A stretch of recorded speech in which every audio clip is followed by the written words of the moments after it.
Please be seated. The sitting is open.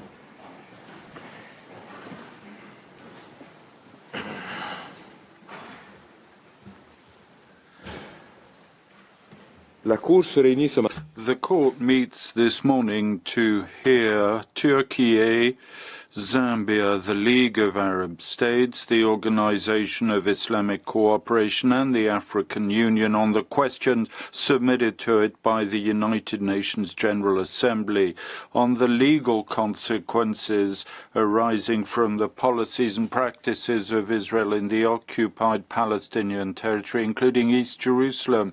As I've already mentioned, each delegation is kindly asked to respect the 30-minute time allocation for its presentation. This morning, the court will take a short break after the presentation of the League of Arab States. To the representative of Türkiye, His Excellency Mr. Ahmed Yildiz, you have the floor, Excellency.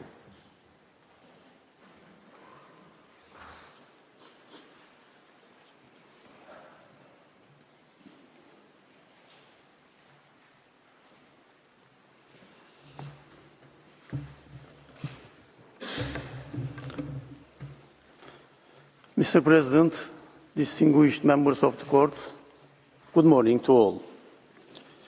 We are here today to deliver our oral submission on an issue, the solution of which is long overdue.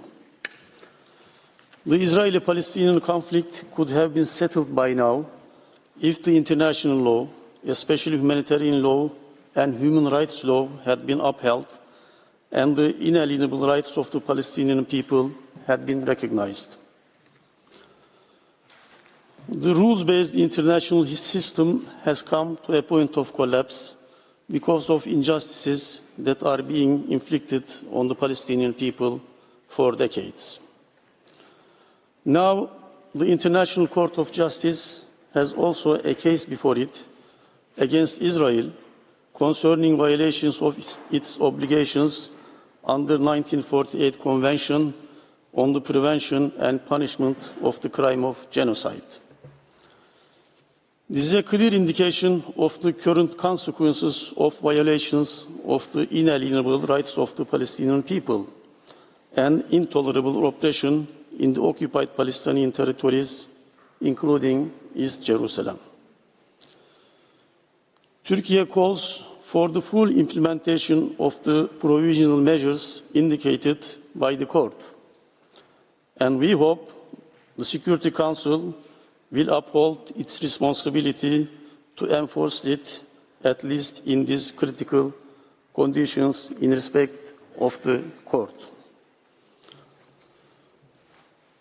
The court's advisory opinion on the current file will remind the international community once again of the legal consequences arising from the Israeli occupation of the Palestinian territories, including East Jerusalem, and the gravity of the situation in whole Palestine. Palestinians seek recognition of their inalienable rights in their own land. They only want justice, equality, dignity, and their long-deserved independence. The Republic of Türkiye has strong and profound bonds with the region, not only with the Arabs, but also with the Jews. Jews who were oppressed centuries ago in Europe found shelter in Türkiye, where they were welcomed. The same happened during the Second World War. We have never hesitated to stand with the oppressed, regardless of their identity. As such, Turkey cannot remain indifferent to Israeli attempts to alter the character and status of the occupied Palestinian territories, including East Jerusalem. And we cannot remain indifferent to the ongoing attacks by Israel against the Palestinian people. In our written statement, we had shared our views on certain aspects of the question at hand. The points made in the written statement are as relevant following 7 October 2023 as before, if not more. Besides, the unfolding situation after October 7 proves once again that without addressing the root cause of the Israeli-Palestinian conflict, there can be no peace in the region. Israeli-Palestinian conflict did not start on 7 October 2023. The conflict is not about a certain Palestinian faction or group. The conflict dates back to an earlier century. But the real obstacle to peace is obvious. The deepening occupation by Israel of the Palestinian territories, including East Jerusalem, and failure to implement the two-state vision, Israel and Palestine living side by side. Palestinian people live in extremely difficult conditions under Israel's suffocating occupation. Israel's decades-long occupation has not only led to deprivation of Palestinian people of their fundamental rights, but also made them dependent on Israel's mercy. Their properties are demolished, their land is usurped, their livelihoods are confiscated. Although they are living in the 21st century, the practices they have been subject to are from Middle Ages and sometimes even worse. Today, the Palestinian people only need emancipation and dignity. Israel's ongoing occupation and Israel's ongoing and deliberately prolonged occupation and intransigent policies failing all initiatives have also left the Palestinians who were expelled from homeland to neighboring countries in limbo, in despair and hopelessness, generation after generation. We believe that all unilateral acts and measures by Israel aimed at changing the character and status of the occupied Palestinian territories, including East Jerusalem, constitute breach of international law and must be unconditionally rescinded.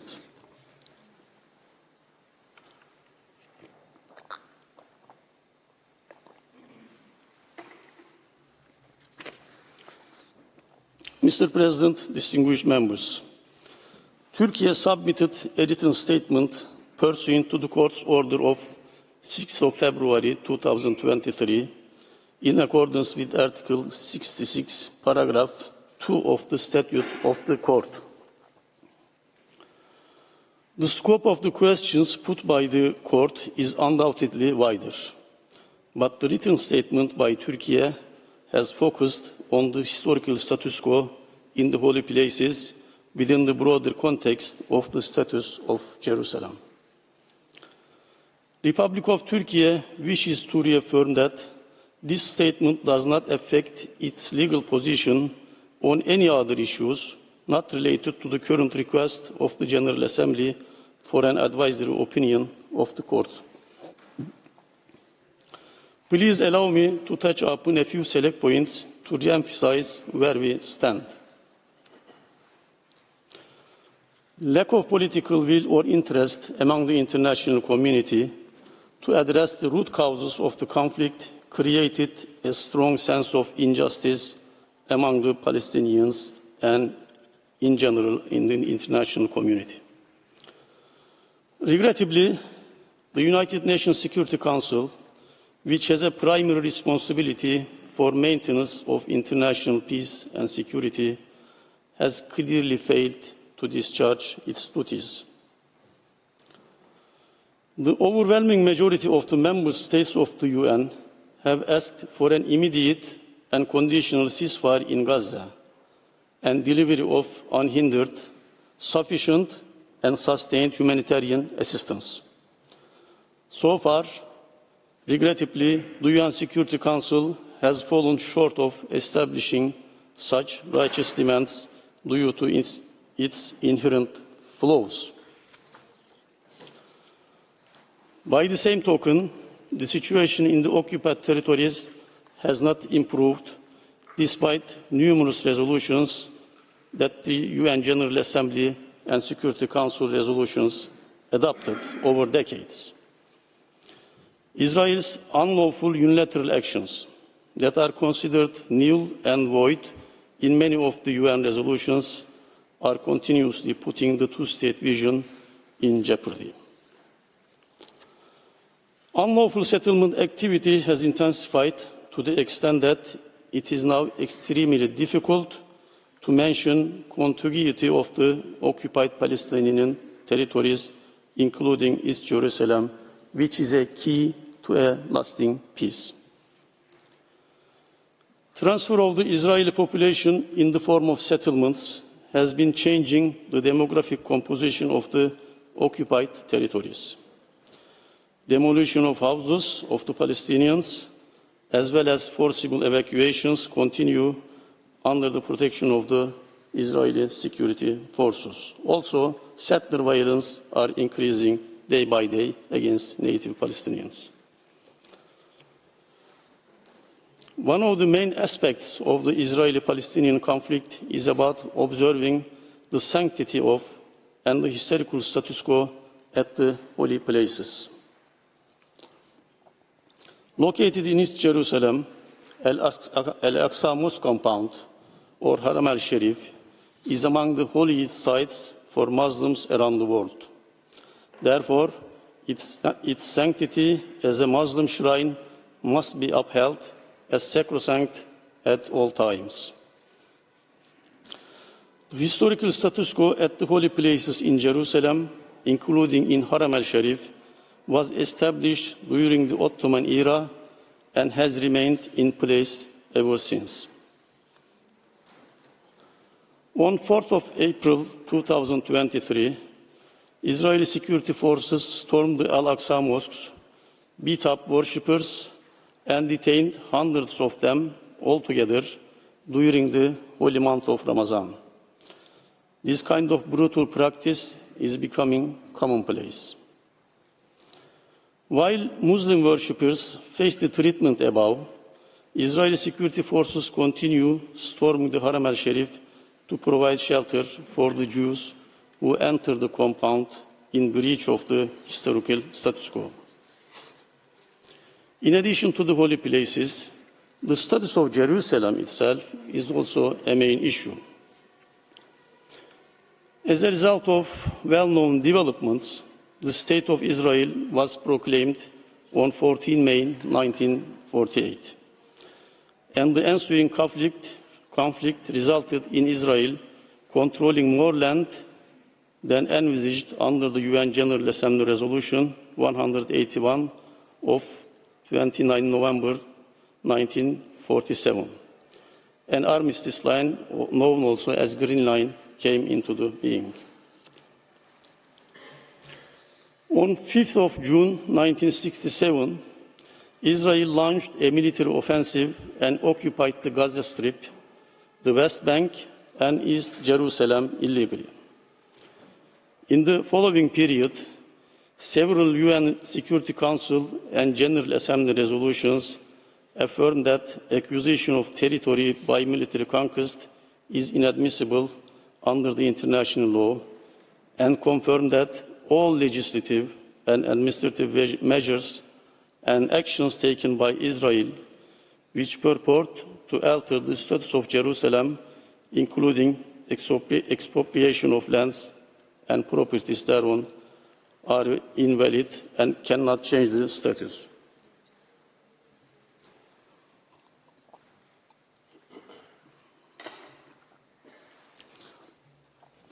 Furthermore, the UN Security Council condemned in the strongest terms all measures taken to change the status of the city of Jerusalem. United Nations General Assembly, in its resolution of 4th of July 1967, also considered measures taken by Israel to change the status of the city of Jerusalem totally invalid. It called upon Israel to rescind all measures already taken and to desist forthwith from taking any action which would alter the status of Jerusalem. UN General Assembly resolution of 14th July 1967 also reiterated this call. On 30th of July 1980, Israeli Parliament adopted Basic Law titled Jerusalem, the Capital of Israel, proclaiming the complete and united Jerusalem is the capital of the State of Israel, which asserted a clear change into the character and status of the city of Jerusalem.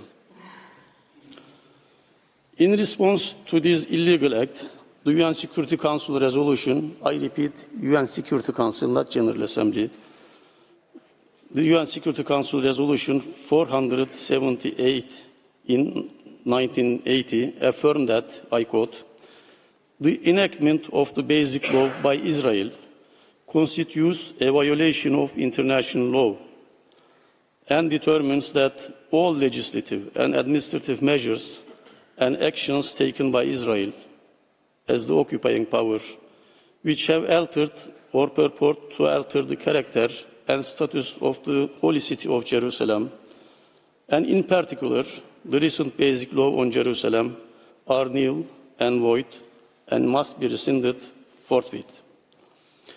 UN Security Council also censured, condemned in the strongest terms the enactment by Israel of the Basic Law on Jerusalem and the refusal to comply with relevant UN Security Council resolutions.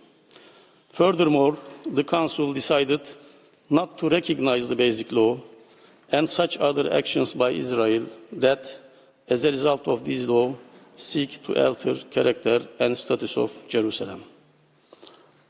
In the same way, General Assembly, in several resolutions regarding the adoption of Basic Law, expressed its strong rejection of any changes to the status of Jerusalem. Also, the resolution adopted by the General Assembly on 30th November 2022 called upon all states, consistent with their obligations under the UN Charter and relevant Security Council resolutions, following. A. Not to recognize any changes to the pre-1967 borders, including with regard to Jerusalem, other than those agreed by the parties through negotiations, including by ensuring that agreements with Israel do not imply recognition of Israeli sovereignty over the territories occupied by Israel in 1967. B. To distinguish in their relevant dealings between the territory of the State of Israel and the territories occupied since 1967. Although some states deviated from these commitments, the resolutions are still valid and must be upheld. The UN Security Council and UN General Assembly resolutions cited above illuminate how the UN bodies and international community see the Israeli unilateral actions in the occupied Palestinian territories.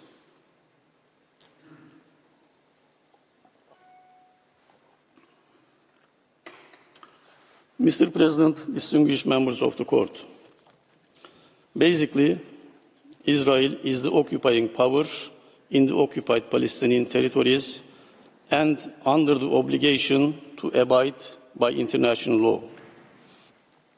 Therefore, any Israeli acts and or measures executed in the occupied Palestinian territories in breach of international law should be considered null and void.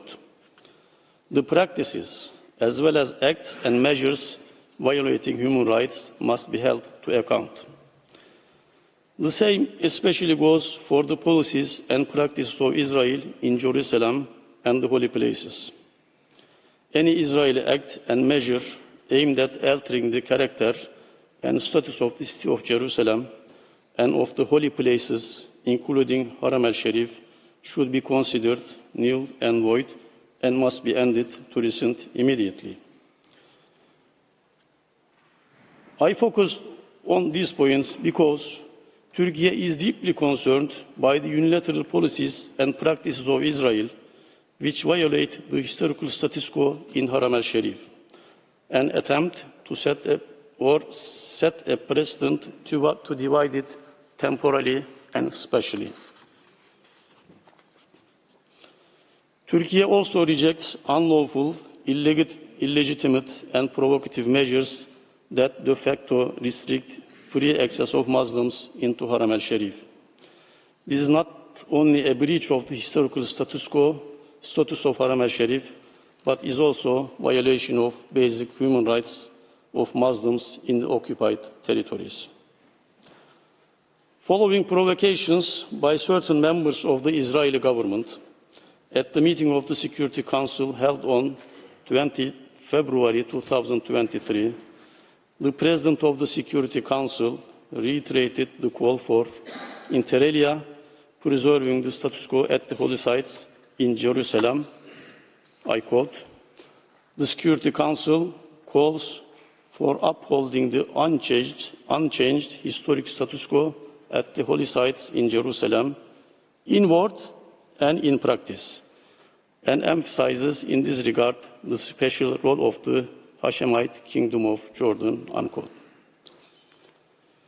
But in total disregard of the international calls for upholding the historical status quo at the holy sites in Jerusalem, certain Israeli ministers continue violating the sanctity of and the historical status quo at the holy sites. In 2023, just before October 7, thousands of Israeli extremists and settlers stormed into Al-Aqsa Mosque complex during the Jewish holiday of Sukkot, mainly in response to the heinous calls by the Israeli politicians.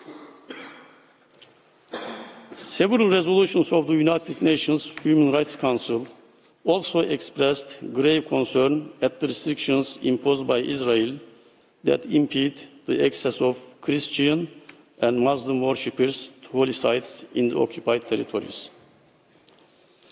Human Rights Council resolutions demanded Israel, as the occupying power, cease all illegal actions in the occupied Palestinian territories.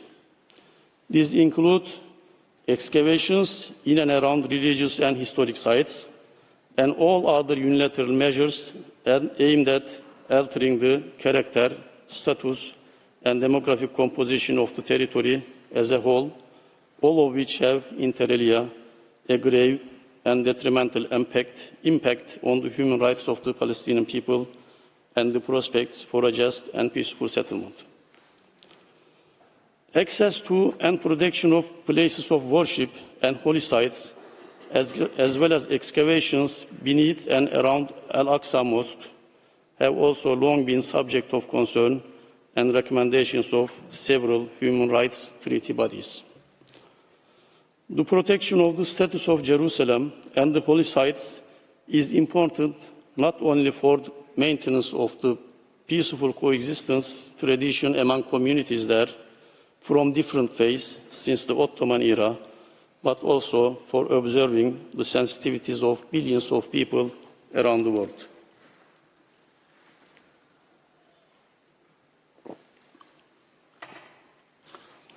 Mr. President, distinguished members, the scope of the Israeli-Palestinian conflict and the status of Jerusalem is surely wider, ranging from settlements to transfer of Israeli settlers to the occupied territories, confiscations of land, demolition of homes, and displacement of Palestinian civilians in violation of the international law. Today, the unfolding situation in the Gaza Strip and the West Bank is extraordinary, extremely dangerous, and if left unchecked, runs the risk of threatening not only regional but also global peace and security. I would like to emphasize once again that Türkiye strongly and clearly rejects and condemns all attacks against civilians. Civilians must be protected at all times and under any circumstances. Since October 7, more than 30,000 Palestinians have been killed so far in Israel's indiscriminate attacks on Gaza. Most of them are women and children. 2.3 million civilians have been placed under full blockade by Israel, depriving them of their basic needs to survive, such as water, food, medicine, fuel, and electricity. Hospitals, refugee camps, schools, places of worship, churches, and mosques have been targeted unsparingly. Around 2 million Palestinians have been forcibly displaced. Israel's attacks have turned into collective punishment. In the West Bank, 400 Palestinians have been killed by either Israeli settlers or security forces in the past 4 months. As a matter of fact, 2023 has been the most violent year in illegal settler terrorism and violence against the native Palestinians in the West Bank. Representatives of relevant UN agencies, as well as UN Human Rights Council special rapporteurs and mandate holders, have published various reports so far on violations of inalienable rights of the Palestinian people by Israel. The current trajectory risks a broader regional conflagration as well as intercommunal polarization. Furthermore, rising threats of Islamophobia, anti-Semitism, and extremism all around the world must also be taken into consideration. As the injustices and the double standards that the Palestinians have been subjected to for decades continue, the reaction from the peoples of the region and beyond will only multiply. In other words, we must hold accountable before the law those responsible for their attacks on civilians. Otherwise, such outrageous behavior might be emulated elsewhere in the future. Therefore, reinstating the rule-based international system is a must.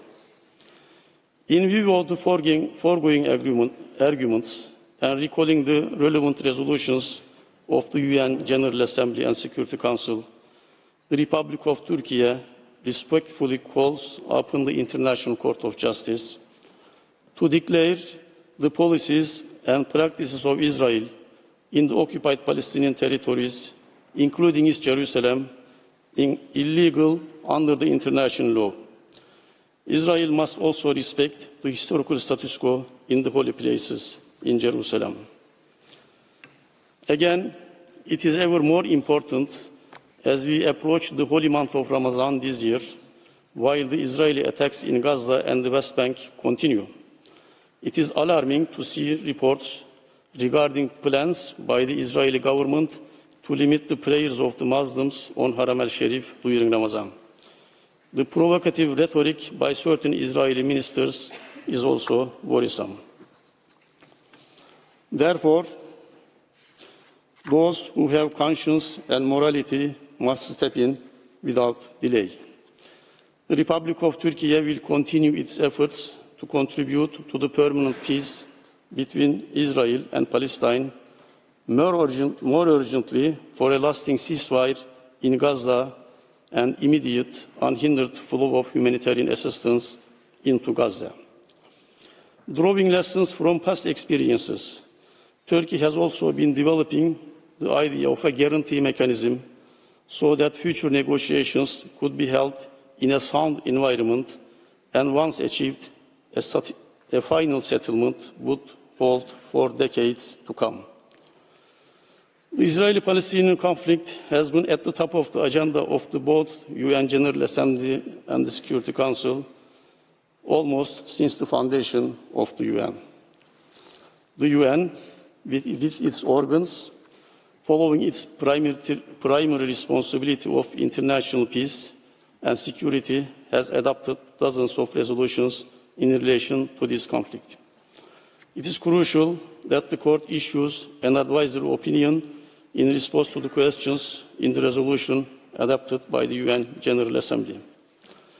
The Republic of Türkiye reiterates its firm support to a negotiated two-state solution based on the UN resolutions, thus the establishment of an independent, sovereign and contiguous state of Palestine on the pre-5th June 1967 lines with East Jerusalem as its capital. Mr. President, distinguished members, not to repeat the previous speakers, we focused on specific subjects here. But after listening to the previous speakers in previous days, we are of the opinion that there is solid and efficient legal framework to declare the Israeli practices illegal and to contribute to this peace. Thank you very much. I thank the delegation of Türkiye for its presentation. I invite the next participating delegation, Zambia, to address the court, and I call upon Mr. Marshal Mubambe Mushende to take the floor.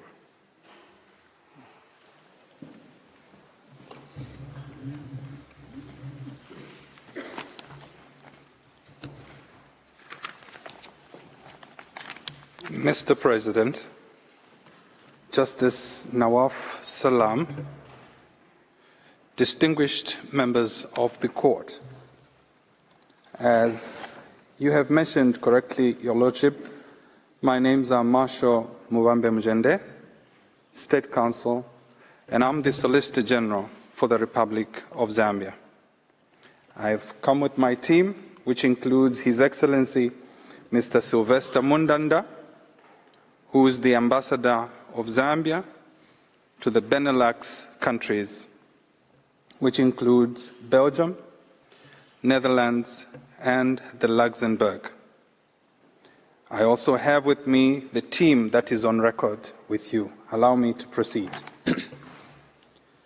Your Lordship, I have the honor and privilege to make a submission on behalf of the Republic of Zambia on the request for an advisory opinion of this court concerning the legal consequences arising from the ongoing violation by Israel of the right of the Palestinian people to self-determination from its prolonged occupation, settlement, and annexation of the Palestinian territory occupied since 1967, including measures aimed at altering the demographic composition, character, and status of the holy city of Jerusalem, and from its alleged adoption of related discriminatory legislation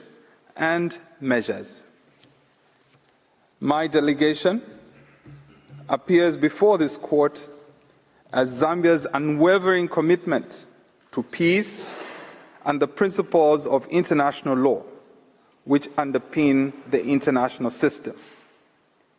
We recognize the humanity and dignity of all individuals affected by the conflict, irrespective of their nationality or ethnicity.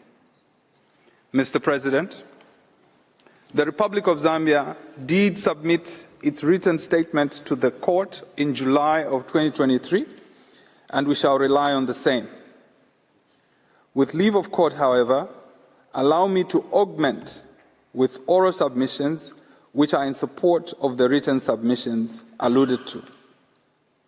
Mr. President, we have carefully looked at the question that has been posed to the court, and we submit at the very outset that the Republic of Zambia recognizes the Court's jurisdiction to render advisory opinions in accordance with Article 65 of the United Nations Statute. As it did in the advisory opinion on the legal consequences of the construction of a wall in the occupied Palestinian territory in 2004. We, however, make the case that the question posed to the Court this time around is more complex and requires Solomonic wisdom to obviate rendering an opinion that may exacerbate rather than resolve the complex and nuanced situation which both Palestine and Israel find themselves.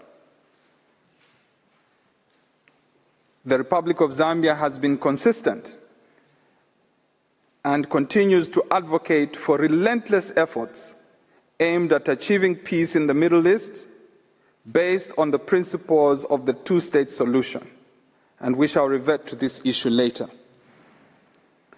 Mr. President, Zambia will rely on the following legal framework in making its arguments. That is to say, number one, the United Nations Charter. Number two, the Statute of the International Court of Justice. Number three, let me just say the Oslo I Accord, instead of regurgitating the full citation. Number four, the Oslo II Accord. And number five, we rely on the advisory opinion which this court rendered with regards to the consequences of the construction of the wall in the occupied Palestinian territory in 2004. Number six, we also rely on the United Nations Security Council resolutions 242 of 1967 and 338 of 1973. Mr. President, we recognize the inalienable right of the Palestinian people to self-determination. We also recognize the legitimate security needs of the Israeli people. Both Israel and Palestine have a duty to respect international human rights law and international humanitarian law. Therefore, any recourse to the conflict should not be one that puts the blame squarely on one party, but rather one that advances a negotiated solution that culminates in a two-state solution.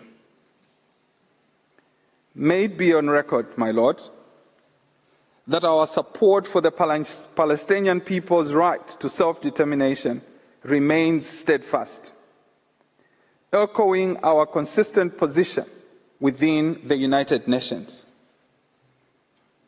However, it is imperative to approach this issue with a comprehensive and balanced perspective. Zambia believes that any declaration addressing the Israeli-Palestinian conflict must acknowledge the complexities and nuances inherent in the circumstances and the need to take serious consideration of the difficult situation that both parties find themselves as they strive to defend the respective rights of their people.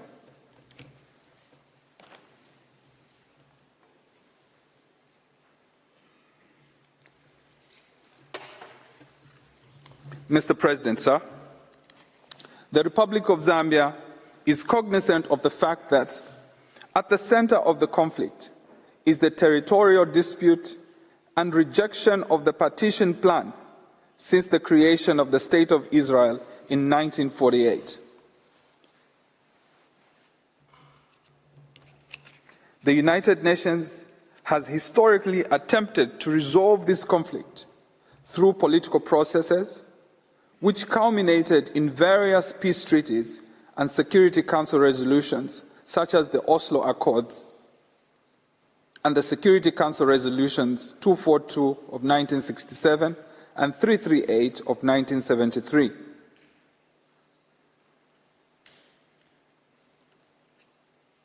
There is also the historic exchange of letters between the late former Prime Minister of Israel, may his soul rest in peace, Isaac Rabin, and the late former Palestinian Liberation Organization Chairman, may his soul rest in peace, the late Yasser Arafat, dated 9 September 1993. This exchange, Your Lordship, and members of the Court, which carries no time limit on its validity, contains mutual declarations of recognition, reciprocal commitments to negotiate peace. To this end, the parties, and I mean both Israel and Palestine, are expected to refrain from undermining or prejudicing the accords through unilateral or third-party initiatives or actions, and from any other initiatives and attempts to impose a solution that seeks to circumvent the agreed-upon negotiations. Mr. President, members of the Court, there is an argument that negotiations have proved to be ineffective in the past, and therefore the resort to advisory opinions. The Republic of Zambia respectfully submits that the Israelis,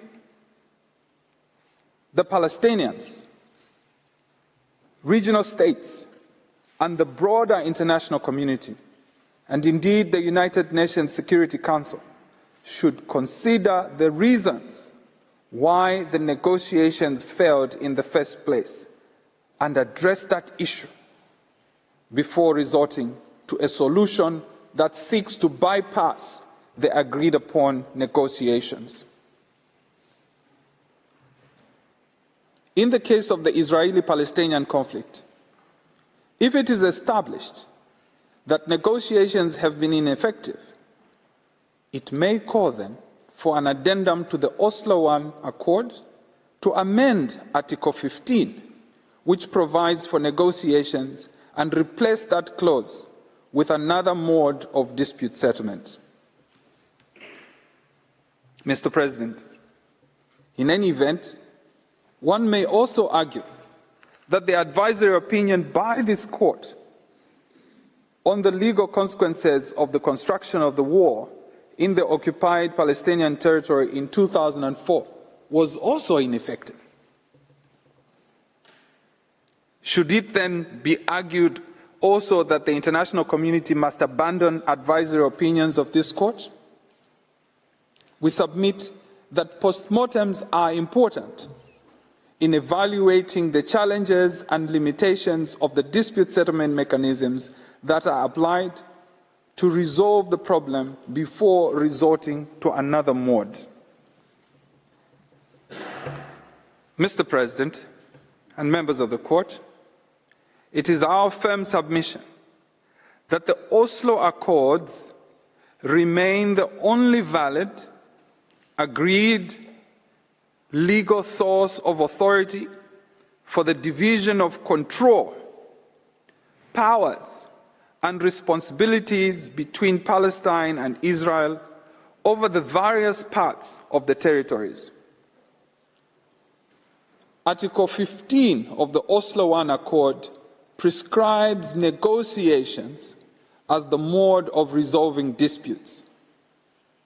No other legal or normative framework, whether through international conventions, declarations, or UN resolutions, has substituted the agreed-upon, still valid legal framework of the Oslo Accords, unless and until the same are amended.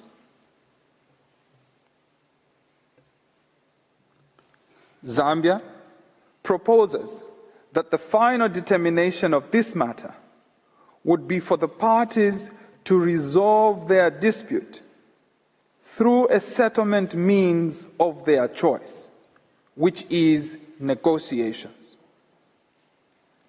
The just and sustainable two-state solution cannot be imposed from the outside through an advisory opinion.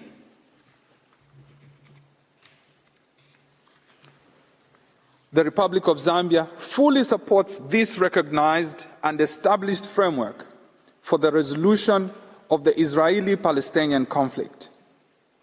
The court needs to safeguard the established legal framework as endorsed by the parties' bilateral agreements and reflected in repeated United Nations resolutions, both with respect to the administration of the territory pending a negotiated outcome, and with respect to reaching a permanent status solution or resolution that addresses legitimate needs and aspirations of both sides.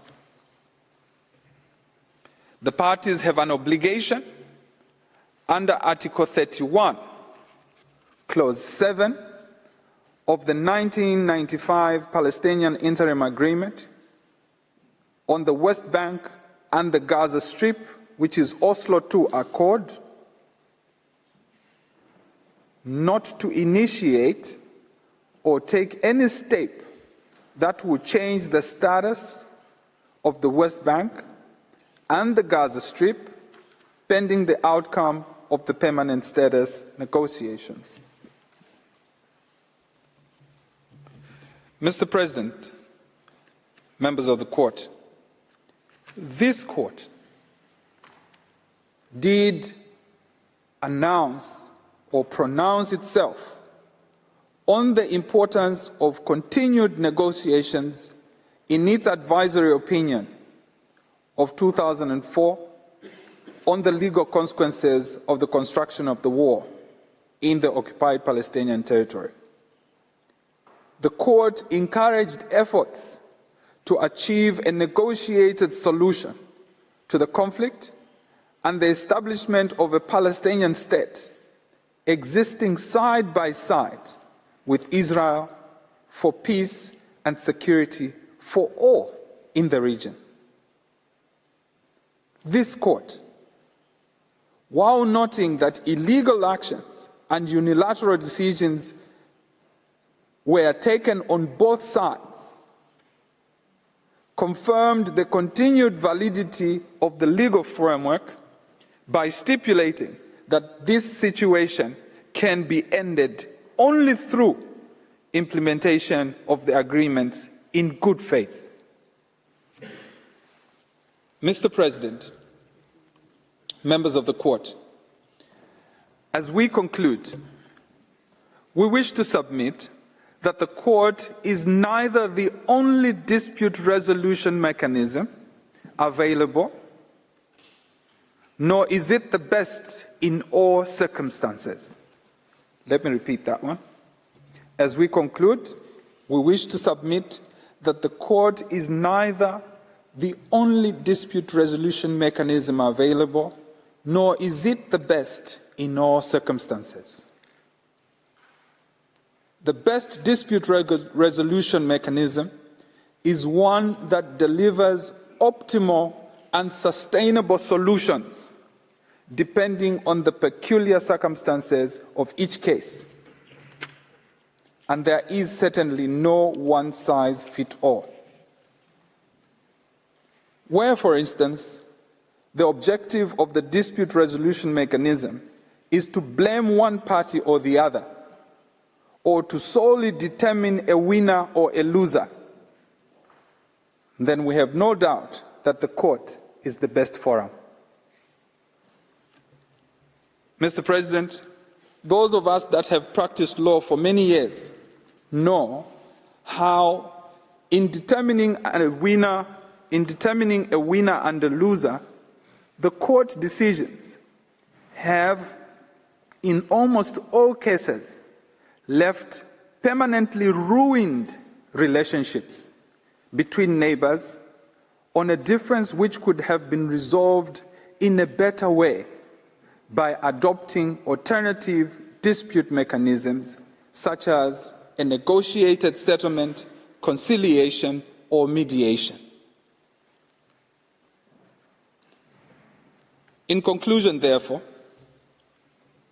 the Republic of Zambia reiterates the call for relentless efforts aimed at achieving peace in the Middle East based on the principles of a two-state solution.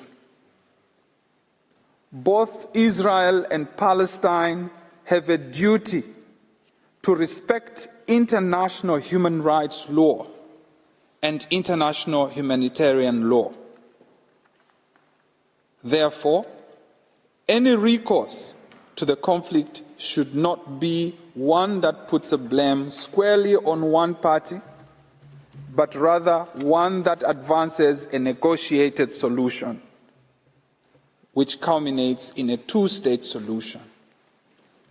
The Republic of Zambia surmises that the court should not exercise its jurisdiction under Article 65 of the statute,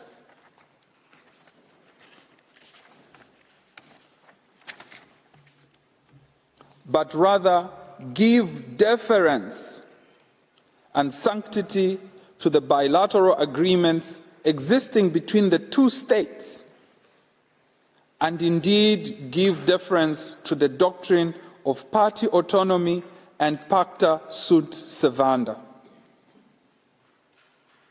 We argue in the alternative, we conclude in the alternative that should the court decide to exercise its jurisdiction to render the sought advisory opinion, which, as we said, it has the jurisdiction, then the opinion should encourage and assist the parties to respect the legal commitments, including conducting credible negotiations, and not make it more difficult for them to do so. This is also anchored on the fundamental international legal principle of pacta sunt servanda. In this way, Your Lordship, the court would essentially be upholding the sovereign rights of the two parties. Mr. President, I thank you for your attention. I thank the delegation of Zambia for its presentation. I invite the next participating delegation, the League of Arab States, to address the court, and I call Mr. Abdul Hakim Al-Rifai to the podium.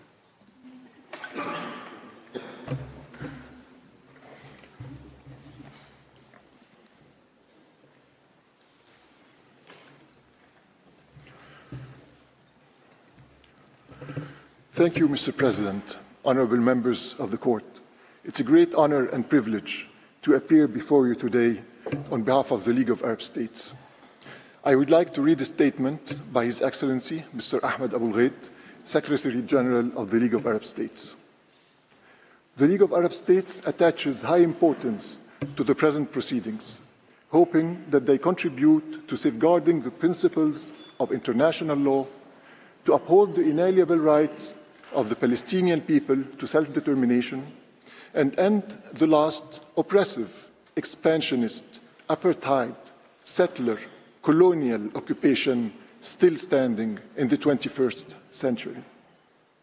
The persistence of this occupation, acts of genocide, ethnic cleansing, war crimes, crimes against humanity, displacement of populations, imprisonment of Palestinians behind illegal segregation walls, expansion of illegal settlements, creating new political realities on the ground, aiming at complicating the dismantling of the occupation.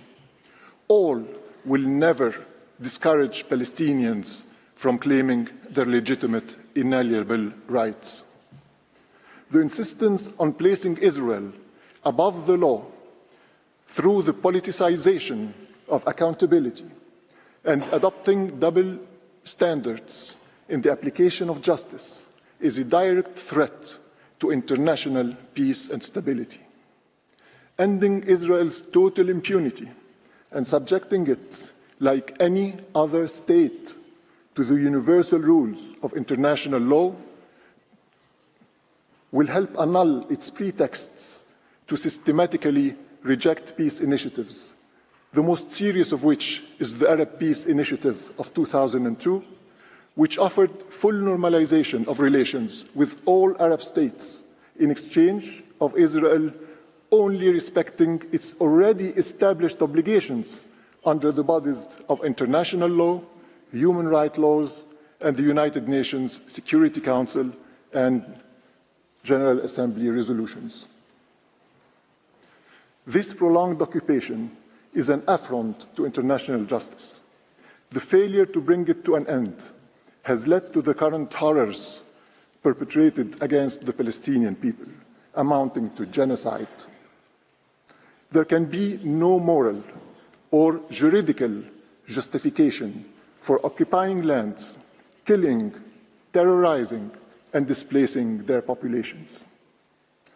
The League of Arab States trusts the esteemed court will confirm the illegality of this occupation and unambiguously rule on the legal consequences for all parties, especially those who turn a blind eye, facilitate, assist, or participate in any way in perpetuating this illegal situation. Only the rule of law, not the prevailing law of the jungle, will pave the way to peace in the whole region. Ending the occupation is the gateway to peaceful coexistence. Thank you very much for your kind attention. I now respectfully request, Mr. President, that you call on Dr. Ralph Wild, Senior Counsel and Advocate, to address the legal questions before the Court. Thank you. I thank Mr. Al-Rifai. I now give the floor to Mr. Ralph Wild. You have the floor, sir. Mr. President, distinguished members of the Court, it's a great honour and privilege to appear before you and to represent the League of Arab States. The Palestinian people have been denied the exercise of their legal right to self-determination through the more than century-long violent, colonial, racist effort to establish a nation-state exclusively for the Jewish people in the land of mandatory Palestine. When this began after the First World War, the Jewish population of that land was 11%. Forcibly implementing Zionism in this demographic context has necessarily involved the extermination or forced displacement of some of the non-Jewish Palestinian population, the exercise of domination over and subjugation, dispossession and immiseration of remaining non-Jewish Palestinians, the emigration to that land of Jewish people, regardless of any direct personal link, and the denial of Palestinian refugees the right to return, all operating through a racist distinction privileging Jewish people over non-Jewish Palestinian people. This has necessitated serious violations of all the fundamental Jus Cogens and erga omnes norms of international law. The right of self-determination, the prohibitions on aggression, genocide, crimes against humanity, racial discrimination, apartheid and torture, and the core protections of IHL.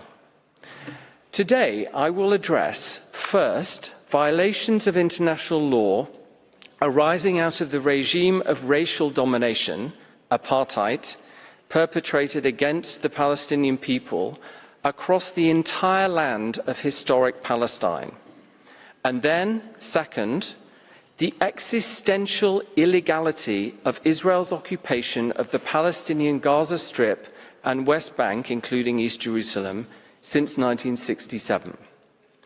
As a necessary prerequisite, I must begin with the special right granted to the Palestinian people in the League Covenant. The legal right of self-determination of the Palestinian people originates in the sacred trust obligations of Article 22 of the League Covenant, part of the Versailles Treaty.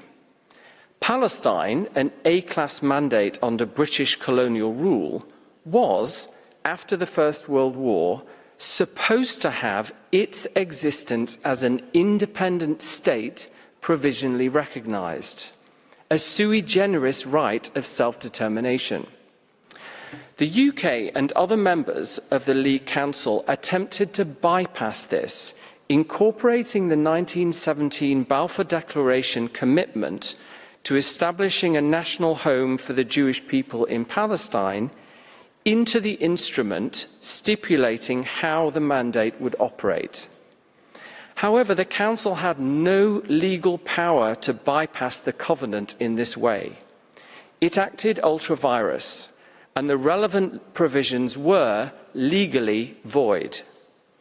There was and is no legal basis in that mandate instrument for either a specifically Jewish state in Palestine or the UK's failure to discharge the sacred trust obligation to implement Palestinian self-determination. After the Second World War, a self-determination right applicable to colonial peoples generally crystallized in international law. For the Palestinian people, this essentially corresponded to and supplemented the pre-existing covenant right regarding the same single territory.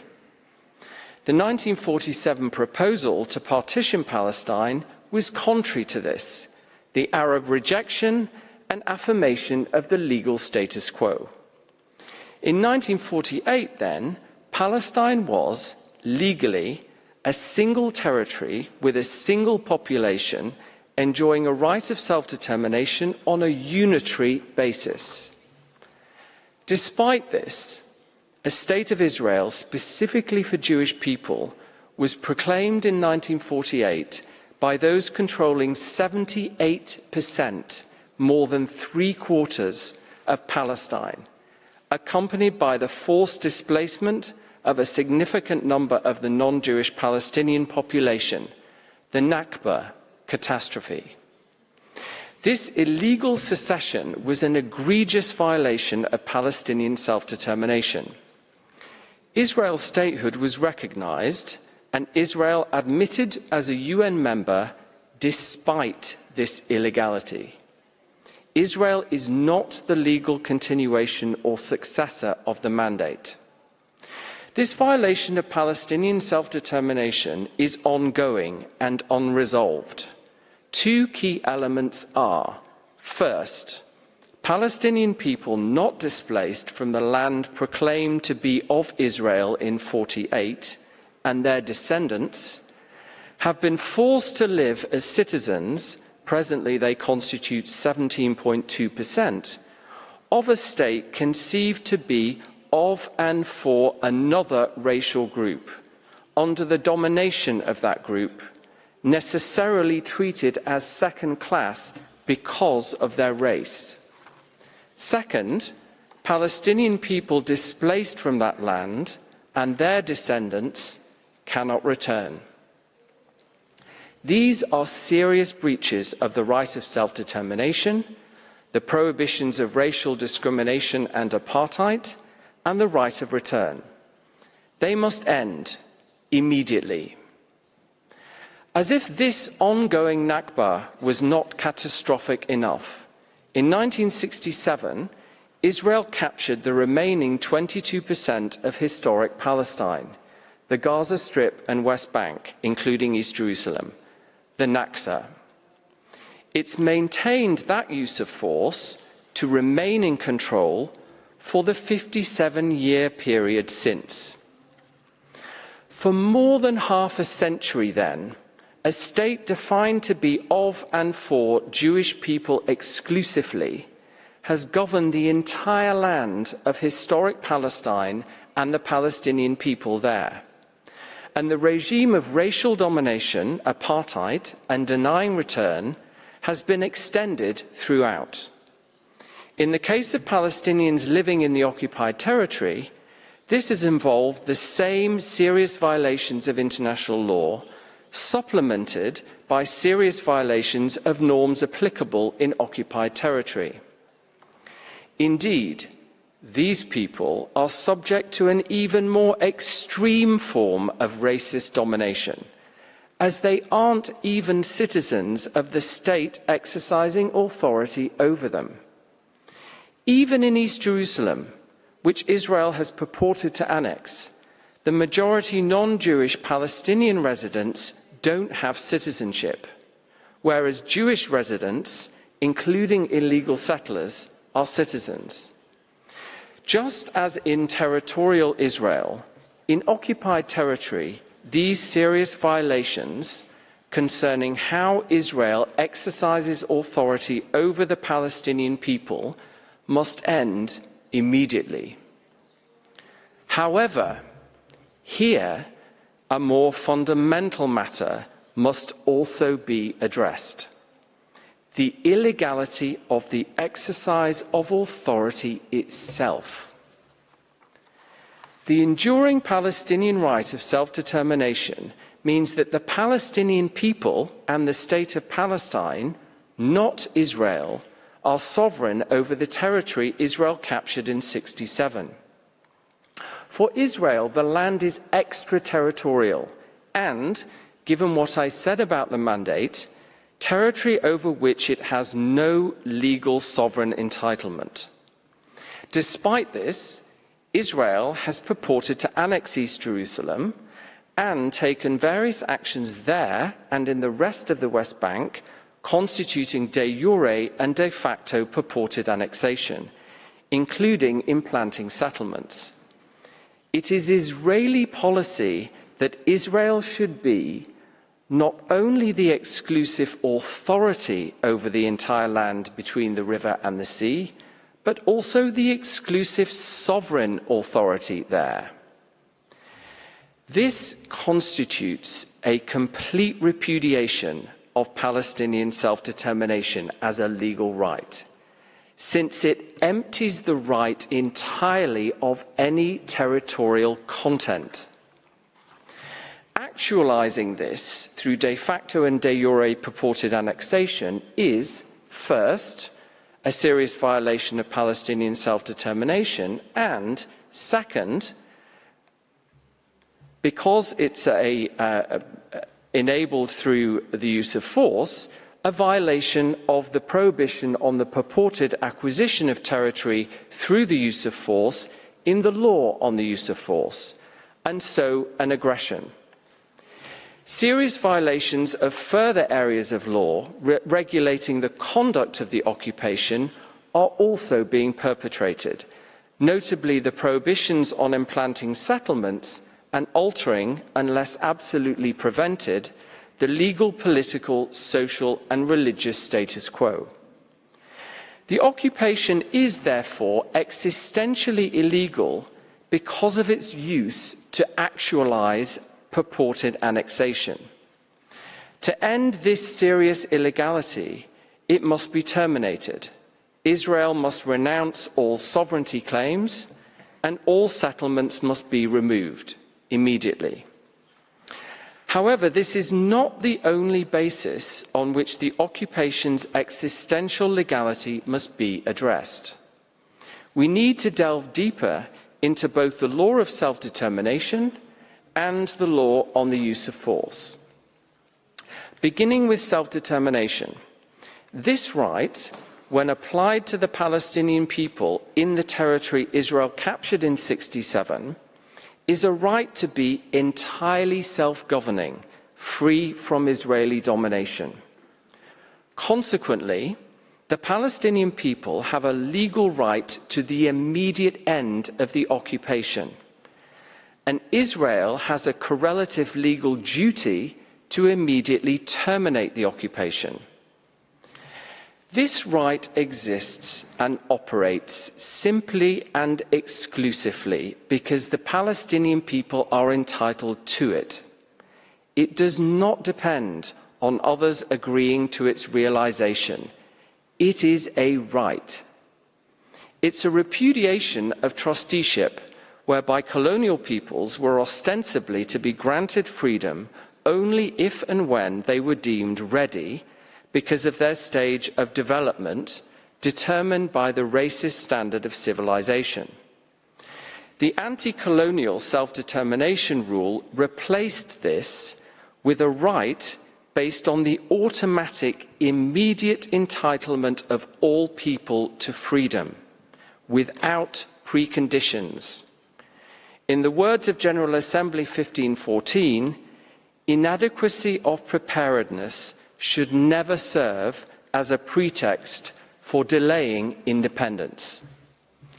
Some suggest that the Palestinian people were offered and rejected deals that could have ended the occupation, and therefore Israel can maintain it pending a settlement. Even assuming arguendo the veracity of this account, the deals involved a further loss of the sovereign territory of the Palestinian people. Israel cannot lawfully demand concessions on Palestinian rights as the price for ending its impediment to Palestinian freedom. This would mean Israel using force to coerce the Palestinian people to give up some of their peremptory legal rights, illegal in the law on the use of force, and necessarily voiding the relevant terms of any agreement reached. The Palestinian people are legally entitled to reject a further loss of land over which they have an exclusive legal peremptory right. Any such rejection makes no difference to Israel's immediate legal obligation to end the occupation. Turning to the law on the use of force, Israel's control over the Palestinian territory since '67 as a military occupation is an ongoing use of force. As such, its existential legality is determined by the law on the use of force as a general matter beyond the specific issue of annexation. Israel captured the Gaza Strip and West Bank from Egypt and Jordan in the war it launched against them and Syria. It claimed to be acting in self-defense, anticipating a non-immediately imminent attack. The war was over after 6 days. Peace treaties between Israel and Egypt and Jordan were subsequently adopted. Despite this, Israel maintained control of the territory, continuing the use of force enabling its capture. Israel's '67 war was illegal in the Jus ad Bellum, even assuming arguendo its claim of a feared attack. States can't lawfully use force in non-immediately imminent anticipatory self-defense. Alternatively, assuming, again arguendo, that the war was lawful, the justification ended after 6 days. However, the Jus ad Bellum requirements continued to apply to the occupation as itself a continuing use of force. In 1967, with self-determination well established in international law, states could not lawfully use force to retain control over a self-determination unit captured in war unless the legal test justifying the initial use of force also justified, on the same basis, the use of force in retaining control. Moreover, this justification would need to continue not only in the immediate aftermath, but for more than half a century. Manifestly, this legal test has not been met. Israel's exercise of control over the Gaza Strip and West Bank through the use of force has been illegal in the Jus ad Bellum since the capture of the territory, or at least very soon afterwards. The occupation is therefore, again, existentially illegal in the law on the use of force and aggression, this time as a general matter, beyond illegality specific to annexation. To terminate this serious violation, the occupation must likewise end immediately. What of Israel's current military action in Gaza? This is not a war that began in October 2023. It's a drastic scaling up of the force exercised there and in the West Bank on a continual basis since '67. A justification for a new phase in an ongoing illegal use of force cannot be constructed solely out of the consequences of violent resistance to that illegal use of force. Otherwise, an illegal use of force would be rendered lawful because those subject to it violently resisted. Circular logic with a perverse outcome. More generally, Israel cannot lawfully use force to control the Palestinian territory for security purposes pending an agreement providing security guarantees. States can only lawfully use force outside their borders in extremely narrow circumstances. Beyond that, they must address security concerns non-forcibly. The USA, UK, and Zambia suggested here that there is a sui generis applicable legal framework, an Israeli-Palestinian lex specialis.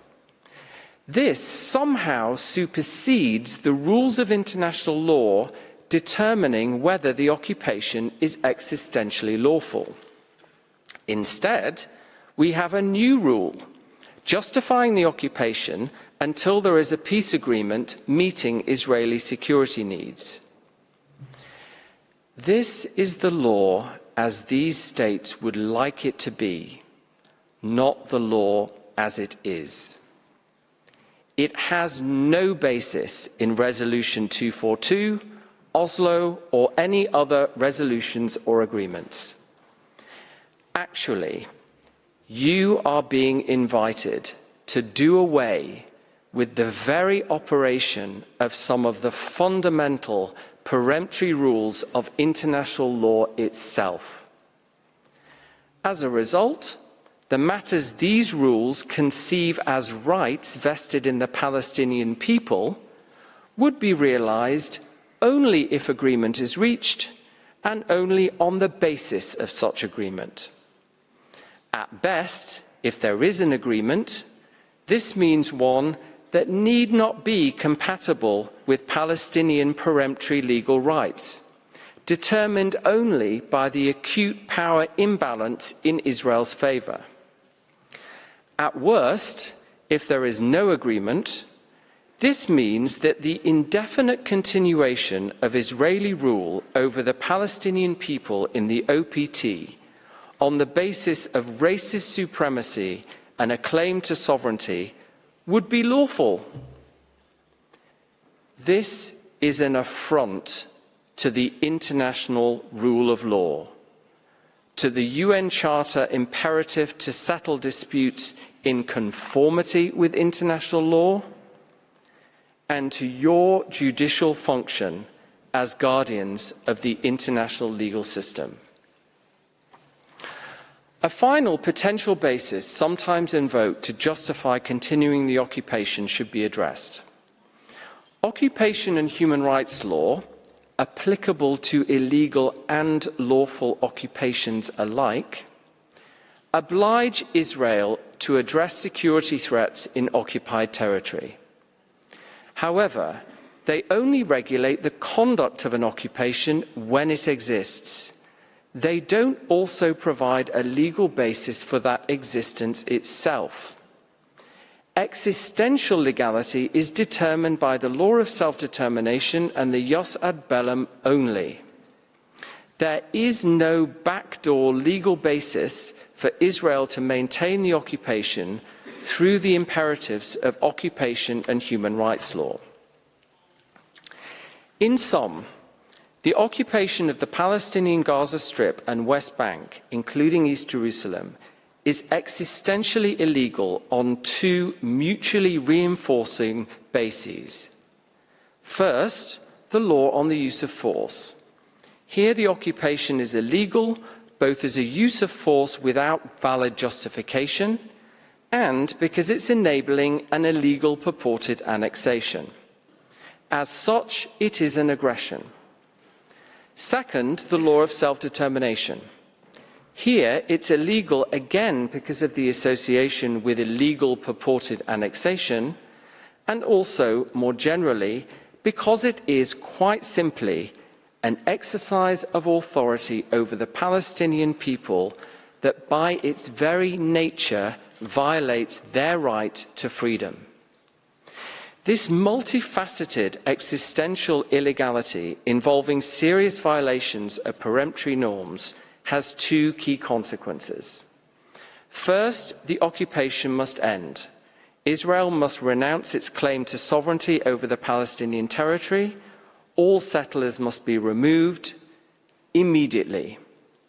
This is required to end the illegality, to discharge the positive obligation to enable immediate Palestinian self-administration, and because Israel lacks any legal entitlement to exercise authority. Second, in the absence of the occupation ending, necessarily everything Israel does in the Palestinian territory lacks a valid international legal basis and is, therefore, subject to the Namibia exception, invalid. Not only those things violating the law regulating the conduct of the occupation. Those norms entitle and require Israel to do certain things, but this doesn't alter the more fundamental position from the law on the use of force and self-determination that Israel lacks any valid authority to do anything, and whatever it does is illegal, even if compliant with or pursuant to the conduct regulatory rules. I will close by quoting Palestinian academic and poet Rifat Al-Ariyah from his final poem posted 36 days before he was killed by Israel in Gaza on the 6th of December 2023. If I must die, you must live to tell my story. If I must die, let it bring hope. Let it be a story. Thank you for your attention. I thank the delegation of the Arab League for its presentation. And before I invite the next delegation to make its oral statement, the court will observe a break for 10 minutes. The sitting is suspended.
Please be seated. The sitting is resumed.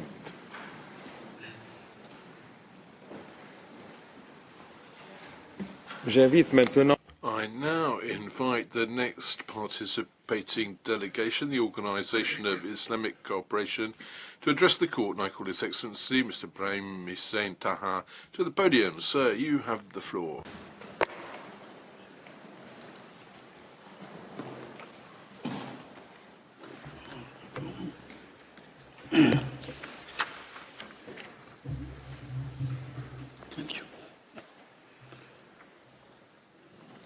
Monsieur le Président, Mr. President, members of the court, it's an honor to appear before you on behalf of the Organization of Islamic Cooperation to express the trust we place in your High Court that through the advisory opinion sought you may enlighten further the United Nations General Assembly in its task.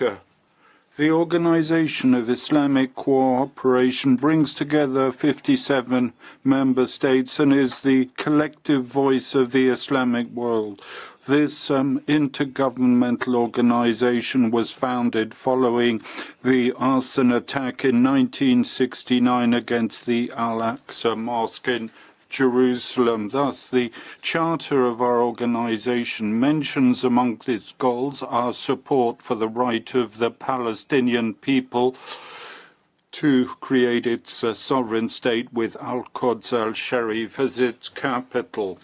That's to say that our organization is particularly attentive to the just struggle of this people and is profoundly preoccupied by the ongoing aggression which Israel, the occupying power, is waging against the Palestinian people in Gaza, and the vital risks that Israel's operations are exposing it to as well. Our organization held an extraordinary summit in Riyadh on 11 November last devoted to this matter. I should like to inform you here of the position taken on that occasion by the organization that I represent. Faced with the gravity of the situation, we warned against the consequences of the war being waged by the Israeli occupier in the Gaza Strip. We condemn this aggression, which has for almost 5 months been causing thousands of victims and giving rise to massive war crimes and a risk of genocide, as you recognized in your order of 26th of January.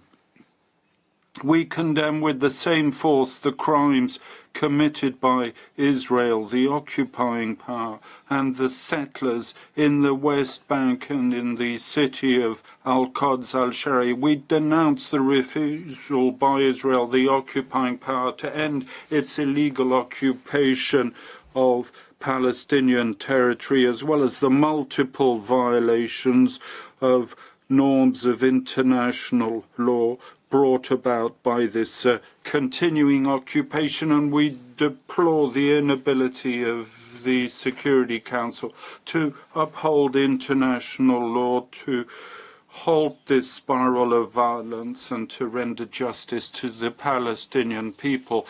Mr. President, members of the court, it is against this backdrop that we recalled that a just, lasting and comprehensive peace based on the two-state solution is the only way of ensuring the security and stability of all peoples in the region and protect them from the cycle of violence and war. In the same spirit, we ask that all countries cease exporting arms and munitions to the occupation authorities, knowing that the army and the settlers are using them against the Palestinian people. On this occasion, we took pains to denounce all forms of hatred and discrimination and all assertions that enshrine the culture of hatred and extremism, and we proclaim the imperative for the international community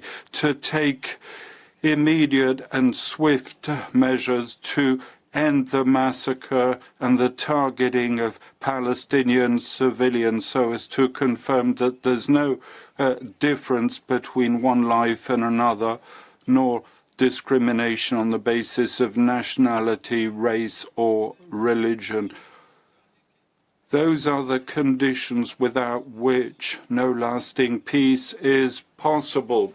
We also expect your court to condemn the accelerated colonization of East Jerusalem as well as the Israeli attacks conducted against Islamic and Christian holy places at Al-Quds. So therefore we hope that the advisory opinion you will render will be an opportunity to recall under your authority the imperative duty incumbent on Israel, the occupying power, to end its occupation of Palestinian territories prolonged for far too long and to repair all the consequences. And now our counsel, Madame Chemillé-Gendreau, to whom I respectfully ask you to give the floor, Mr. President, will set out the legal aspects on which the Organization of Islamic Cooperation believes it can provide some further clarification. Thank you.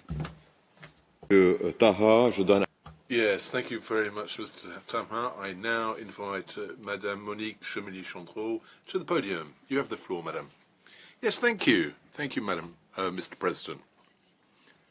It's on behalf of the Organization of Islamic Cooperation that I have the honor to appear before you this morning. I'm going to look at three elements of the situation which lie at the heart of your opinion. Now, some of the participating states in the instant proceedings requested your court to decline your jurisdiction. They were of the opinion that the request for an opinion would upset the negotiations purportedly underway between the protagonists, and that these negotiations were the only way towards peace. But let's have a look at the facts. Let's establish them in their truth, because that's an indispensable condition for justice to prevail. Now, are there negotiations underway between Israel and Palestine? The truth of this question is that there aren't any more. This is a myth which has long been artificially maintained, but which, if you look at current events, has totally collapsed, and even the parties involved admit this. Is the court in a position to establish truth on this point? Now, some participants in the instant proceedings have argued that you should decline your jurisdiction on account of some supposed difficulty to access the facts. But the case file that you received from the services of the UN themselves have all the elements you need on which to base the opinion requested. Thus, it is a known fact that the Oslo Accords, dating back to 1993 and 1995, that their objectives were intended to be achieved by 1999 at the latest, and that this time frame has not been met, and that subsequent meetings held in Sharm el-Sheikh in 1999 and Cape David in 2000 bore no fruit. From then on, neither the redeployment of Israel nor the consolidation of the Palestinian Authority's autonomy has come to pass. The outlook for the Oslo Accords hinged on compliance with resolutions 242 and 338 of the Security Council, where they are explicitly mentioned. This compliance required the withdrawal by Israel from Occupied Palestinian Territory in 1967. Article 18 of the Vienna Convention on the Law of Treaties provides that parties to an agreement must abstain from acts which deprive the treaty of its object and purpose. Thus, Israel's accelerated settling of Jewish colonies on Palestinian territory has deprived the Oslo Accords both of their object and of their purpose. Israel's politicians have confirmed the demise of negotiations when they denounced the Oslo Accords as of the year 2000. That's more than 20 years ago. At that time, Ariel Sharon declared to the Haaretz, I quote him, "We're not going to continue Oslo, no more Oslo, Oslo, it's finished." End of quotation. More recently, on 12 December 2023, Prime Minister Benjamin Netanyahu asserted, I'm quoting him, "I shall not allow Israel to repeat the mistake of the Oslo Accords." End of quotation.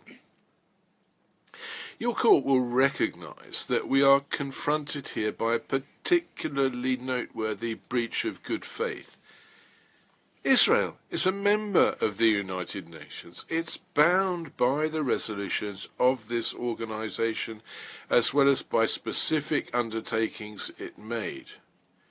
Yet it rides roughshod over the entire body. The state in question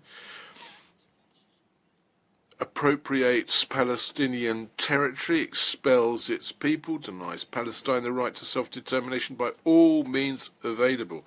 You recalled in your judgment of 2018 that when states engage in negotiations, I quote you, they must conduct them in good faith.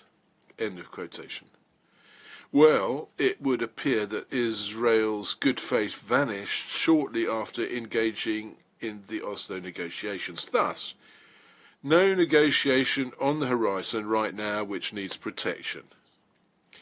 Just an ongoing war and the refusal of Israeli authorities to open any political perspective based on international law.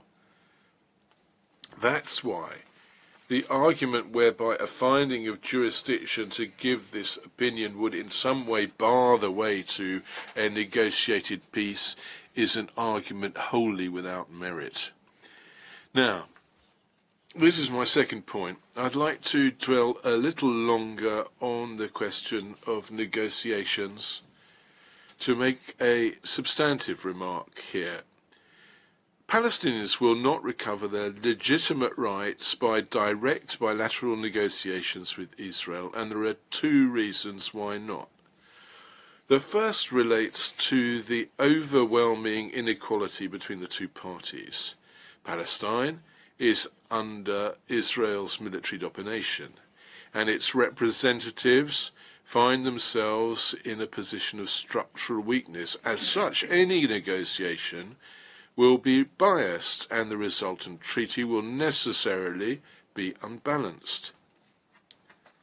The second obstacle relates to the fact that in negotiations which have taken place up to now, Israel has attempted to make the Palestinians make concessions to the fundamental rights they have under international law. The principal violation, which is the source indeed of the other violations, lies in Israel's persistent refusal to let or to give the Palestinian people the right to self-determination. At no moment since the end of the British mandate in 1947, has Israel's leaders admitted with sincerity that a Palestinian state could coexist with them in Palestine. Israel's Prime Minister confirmed this on 20 January to his opposition to any Palestinian sovereignty.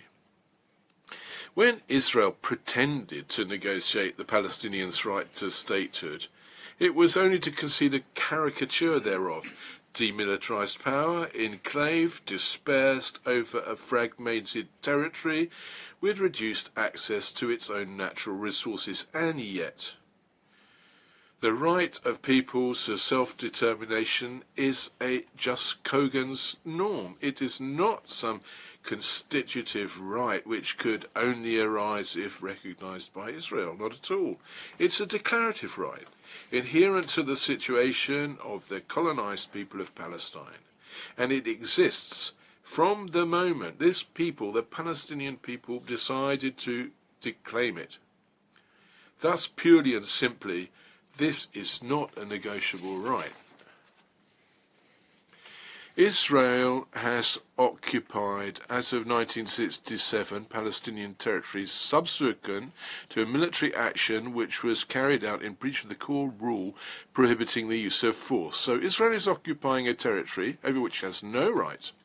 Israel must withdraw. And that's not negotiable either. By colonizing this territory, Israel breaches the prohibition of transferring population from the occupying power into the occupied territory. And Israel's official plan is to continue this unlawful act. From the 700,000 currently on the West Bank and in Jerusalem, the settlers should pass the million number as fast as possible, according to Minister Smotrich. That's what he said on 12 July 2023. So Israel has officialized this breach by including in its basic law of 2018 the development of Jewish settlements as a basic value of Israeli society. This, notwithstanding that international law requires the dismantling of all these settlements. And here, yet again, we have before us an obligation which is non-negotiable.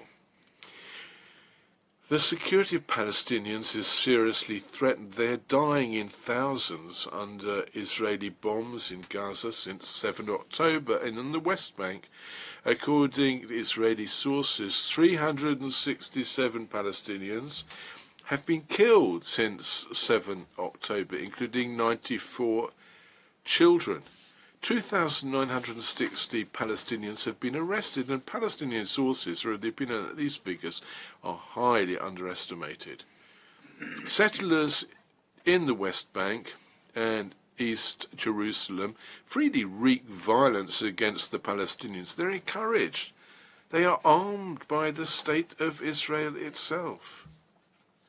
So the dispossession of their lands and the repression to which the Palestinians are subject to has intensified over the last months, and at the same time a policy of discrimination which constitutes apartheid. All these violations of fundamental rights must stop. Once again, it's not negotiable. To give the requested opinion, your court will have to look at the question of Jerusalem. Now, this city wasn't included in the territory destined to Israel by Resolutions 181 of the General Assembly of the UN, proposing a partition plan for Palestine. When it was admitted to the UN in 1949, Israel solemnly accepted the principles of the UN Charter and the resolutions voted by its organs. Thus, there was recognition that Jerusalem had not been attributed to Israel. However, by taking over the west part of the city by force in 1948 and in 1967 the east part of the city, Israel made Jerusalem its reunited capital in 1980. Since then, East Jerusalem has undergone a forced Israelization via intense settlement. This is considered as irreversible by Israeli leaders. However, East Jerusalem has no other status than that of a territory occupied militarily by foreign power, and like all, indeed, of Palestinian territory occupied since 1967. So Israel has to withdraw in favor of the Palestinian people, as the relevant resolutions of the Security Council and the General Assembly have required constantly. The holy places have to be freely preserved and open to all those who wish to go there. And that's not negotiable either. Disregarding these legal imperatives shared by all nations, Israel would like to legalize its unlawful actions, which I've just mentioned, by placing them in an agreement. Yet if one subjects the situation to legal analysis, what becomes apparent is that Israel has no right over Palestine, only duties. And the preservation of international public order based on shared, non-derogable norms depends on their being complied with. The responsibility of this compliance falls to the United Nations, which is mandated with peacekeeping. They have been confronted with Palestine's decolonisation case filed by the failure of the mandate given to the UK. The UN is the only authority capable of resolving on a legal basis the situation created by decades of failure. And if peace must come from an agreement between the parties, this must be concluded under the auspices of the United Nations, guarantors of legal compliance, and not under the arbitrary sponsorship of a third state lacking in objectivity. Thus, the way forward, based on the findings of your opinion, should ensure that the agreement re-establishing the Palestinians in all their rights will respect the fundamental norms which currently are the target of circumvention.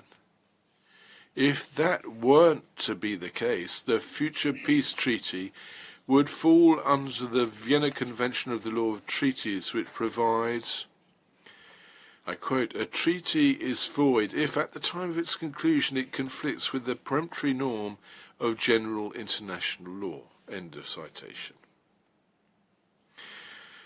This brings me to my last point, the second question, which is being put to your court by the General Assembly of the UN. You are asked about the legal status of the occupation and on the legal consequences arising from it. You must thus examine Israel's occupation of Palestinian territory holistically in the light of international law. Well, first of all, it's jus ad bellum, the law which governs the use of force by states. This includes the very important norm of the prohibition of the threat of use or use of force against the territorial integrity or political independence of any state. Now, it is established that it is by the use of force that Israel occupied Palestine in 1967, as the Security Council and the General Assembly have ceaselessly recalled. This use of force directed against territorial integrity and Palestinians' political independence, which is today recognized as a state by the UN.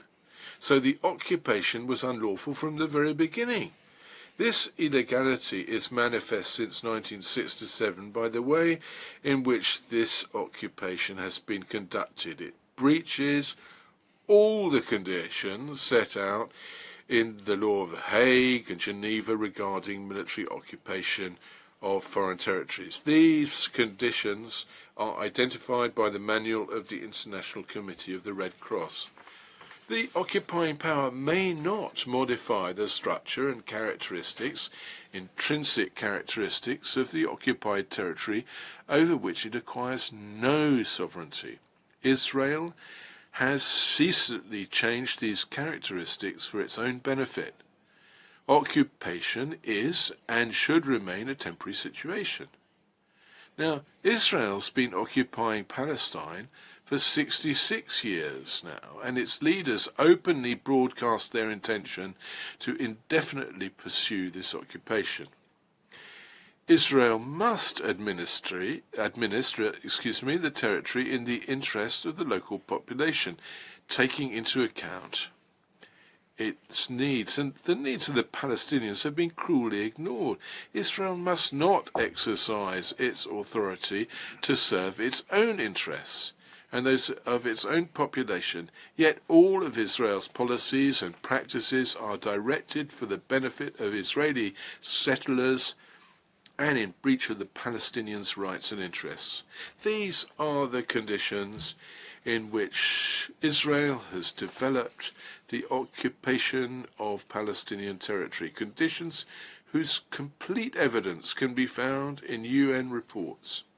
And they will lead you to conclude that this occupation, by its duration, by the practices of it, is the pretext for an annexation plan.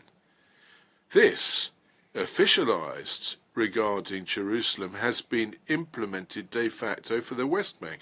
Well, as for Gaza, total war underway there, and the plans announced by the government of Israel confirm the will of Israel to maintain their mastery over this territory. The result of all this, as your court doubtless will confirm, is that the occupation by Israel of Palestinian territory is triply unlawful. It is unlawful at its source, having breached the prohibition of the use of force. It is unlawful on account of the means used, which constitute systematic violations of humanitarian law and human rights law. It is unlawful by its aim, objective aim, being to annex Palestinian territories, thus depriving the people of Palestine of its fundamental right to self-determination. I'd now like to just give you a few of my reflections to conclude. Israel's unjustified and unpunished use of violence against the Palestinians leads to yet more violence in response, in an infernal cycle, that of vengeance. And vengeance naturally favours the strongest. This is the murderous chain of events tragically taking place as we watch. To break this chain, an impartial third party is needed, authoritatively asserting what the application of a common norm should be. It falls to your court, when you hand down this opinion, to bring all of this conflict back under the spotlight of the law. This law allows you to declare what rules should be applied in a critical situation, but also what measures can be taken when these rules are persistently violated. Let me recall that the submissions of the Organization of Islamic Cooperation remain unchanged with respect to our written comments, but I will allow myself, if that is all right, to refer to two of them. I recall solely that the organisation that I represent requests the court to enjoin Israel to cease the violations which have been pointed out, and to require the UN and their member states to use all measures available to bring the situation to an end, including sanctions against the responsible state. In peroration, Mr. President, distinguished members of the court, I'd like to quote Israeli Rear Admiral Ami Ayalon, who ran Israel's domestic intelligence service for a number of years. Now, his personal path in life has led him to question the concept of the enemy and assess the dead end in which Israel finds itself after having chosen violent repression to accompany its refusal of a political solution. A few weeks ago, he concluded an interview given to a French newspaper by saying, I'm quoting him now, "The international community should play a beneficial role. We need someone from the outside to show us our mistakes." End of quotation.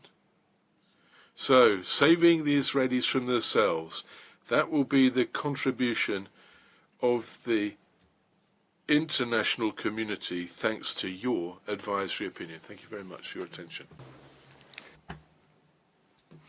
I thank the delegation of the Organization of Islamic Cooperation for its presentation. I invite the next participating delegation, the African Union, to address the court and call Madam Professor Hajar Geldish to the podium. Madam, you have the floor.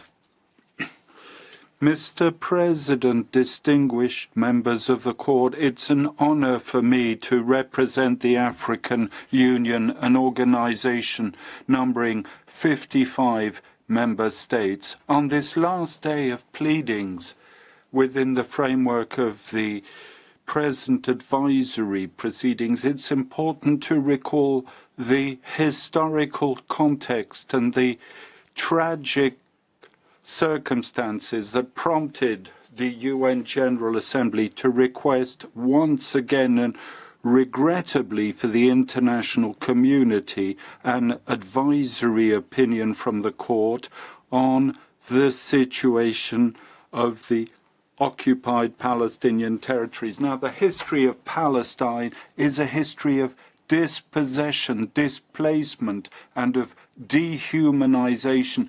It's the history of an injustice. It's the tragedy of a people who, for over 7 decades, is systematically subjugated and oppressed by the Israeli colonial project, whose aim is to establish total and exclusive control on all of Palestine's soil, to deny the Palestinian people its inalienable right to self-determination and deprive it of its right to live freely in its native land.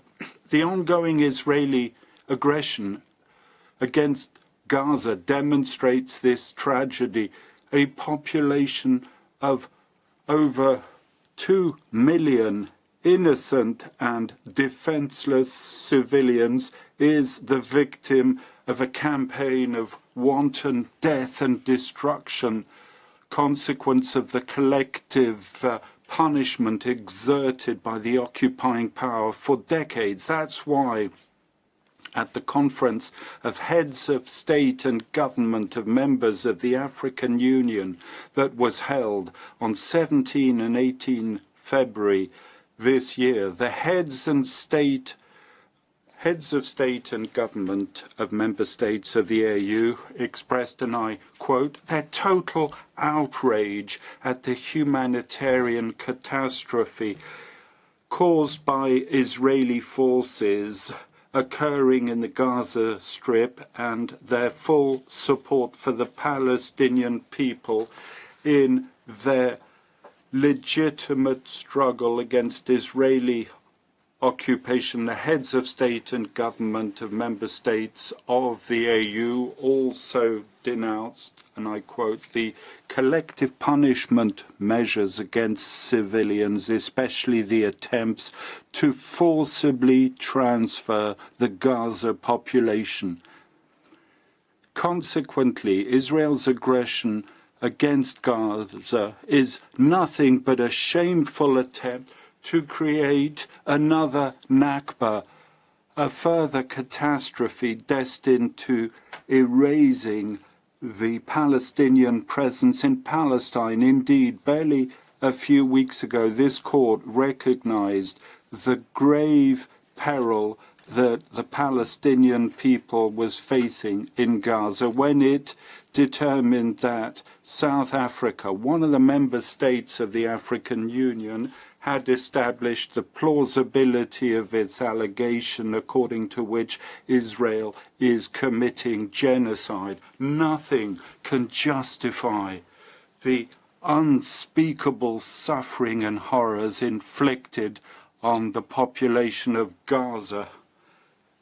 That is the essence of the Palestinian tragedy. For over a century, the Palestinian people is enduring a succession of Nakbas, from the Balfour Declaration to the wars of 1948, 56, 67, and 82, with the establishment and expansion of Israeli settlements and the construction of the separation wall. At every moment of history, the Palestinians have been the victims of subjugation, displacement, and dispossession. The escalating violence and the ruthless war machine ceaselessly devastating the Palestinian population. Schools, places of worship, homes, hospitals are reduced to nothing, leaving behind them only the smoke of bombs that continue to rain down on Gaza.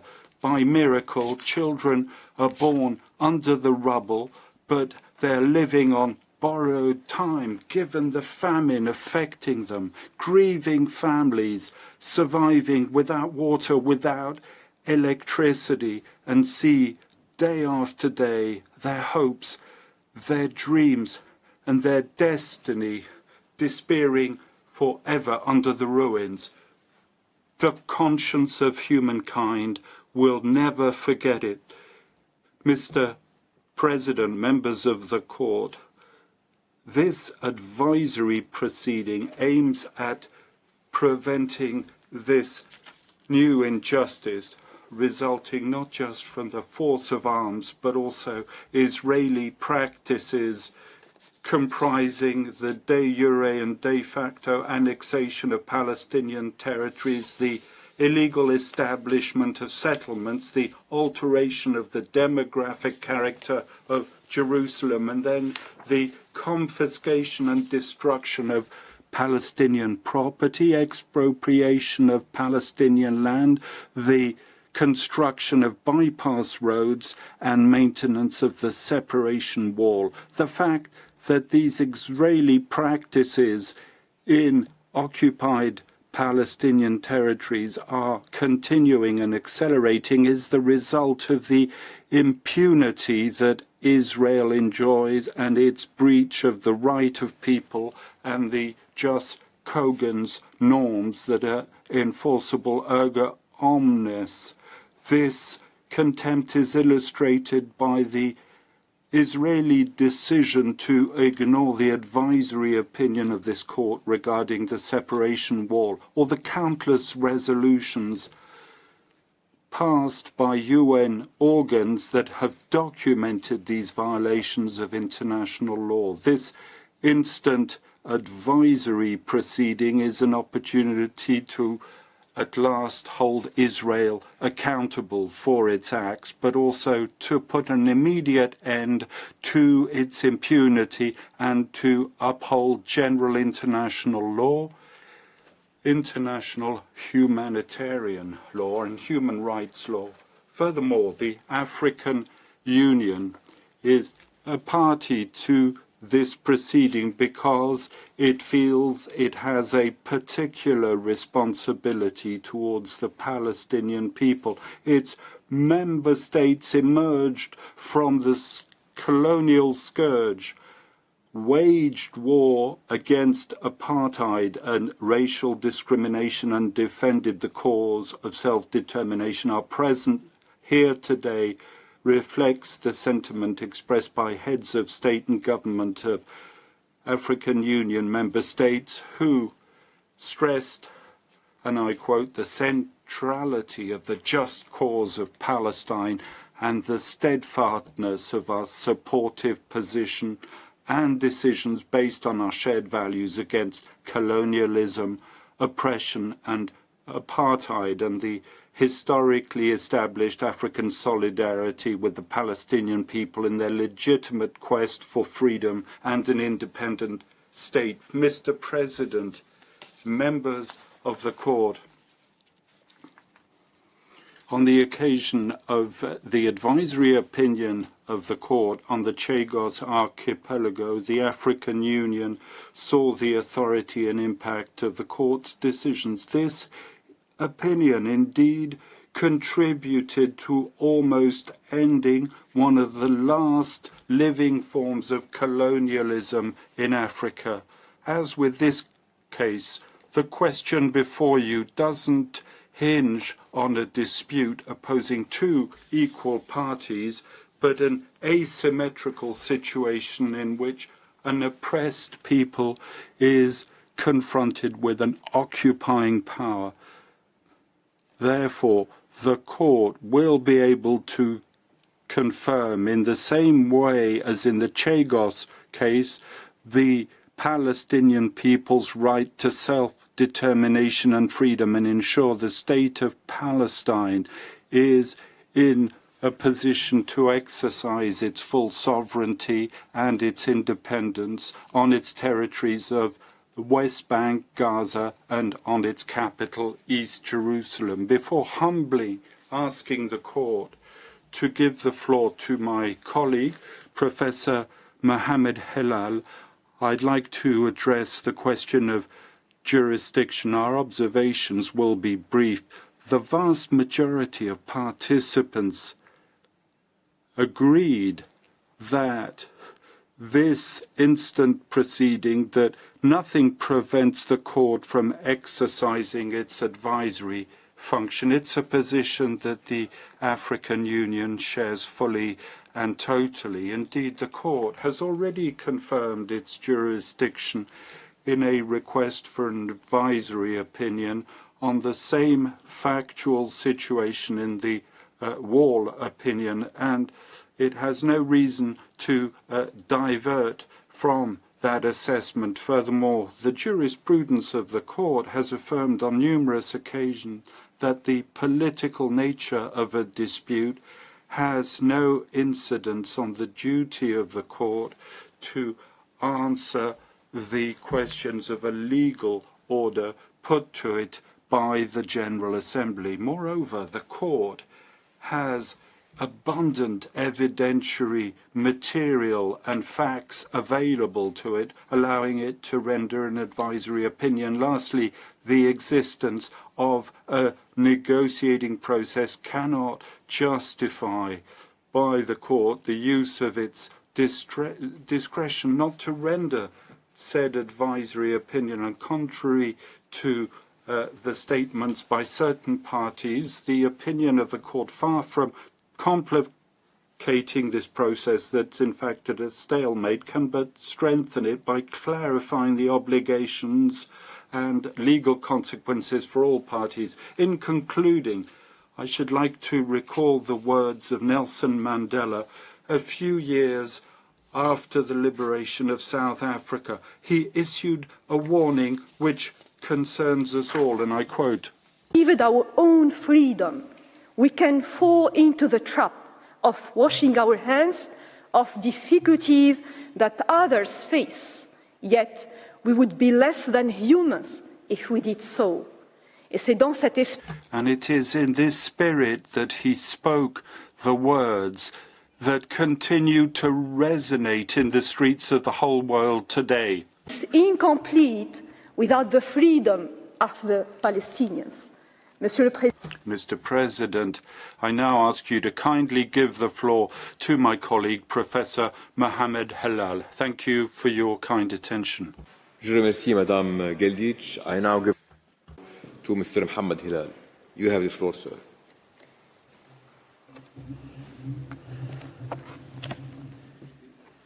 Thank you. Mr. President, distinguished members of the court, it is a privilege to appear before the court on behalf of the African Union. As indicated by the Legal Counsel of the African Union, I will cover the following issues. I will identify the internationally wrongful acts that are attributable to Israel and address the question of the legal status of Israel's occupation of the Palestinian territories. Second, I will address the question of whether there are circumstances precluding the wrongfulness of acts that are attributable to Israel. And third, I will outline the legal consequences arising out of these internationally wrongful acts. The point of departure for determining the legal status of Israel's occupation of the Palestinian territories is the question of title. Does Israel have title over the West Bank, Gaza, and East Jerusalem? The answer is unequivocally no. Given time constraints, I will only identify the main milestones of Palestine's history. Palestine was under Ottoman sovereignty, and it came under British belligerent occupation during World War I. Then, in 1922, Palestine was placed under a League of Nations mandate that provisionally recognized Palestine as an independent nation under British administration. after which Turkey renounced sovereignty over Palestine pursuant to the 1923 Treaty of Lausanne. This was followed in 1947 by the adoption of the Palestine Partition Plan, which was never implemented.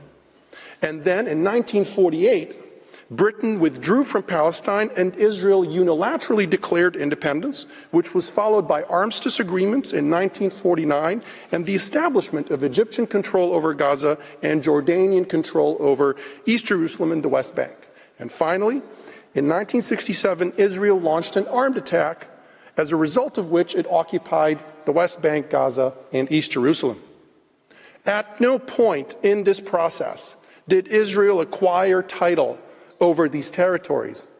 Moreover, theories that support an alleged Israeli title over these territories, such as the claim that the legal status of Palestinian territories was indeterminate, or that there was a sovereign vacuum that Israel was entitled to fill, are entirely unfounded. Accordingly, since 1967, Israel has exercised belligerent occupation over the West Bank, Gaza, and East Jerusalem. The African Union also submits that Israel's 57-year occupation of the Palestinian territories is unlawful and must be brought to an end. This determination is based on three arguments. First, as the overwhelming majority of parties in these proceedings have argued, Israel's occupation is unlawful because it violates the prohibition on the acquisition of territory by force, which is a corollary of the prohibition on the use of force. This constitutes a violation of a peremptory rule of international law. The evidence on this point is incontrovertible. Pronouncements by Israel's political leaders and the conduct of Israel on the ground reflect an intention to perpetuate the occupation through acts that amount to de jure and de facto annexation of Palestinian territories. Israel's conduct in the current hostilities in Gaza also demonstrates its goal of entrenching its occupation of Gaza. Israel is reportedly planning to establish permanent buffer zones, maintain a long-term active military presence on the ground, and is striving to displace the population of Gaza to neighboring states.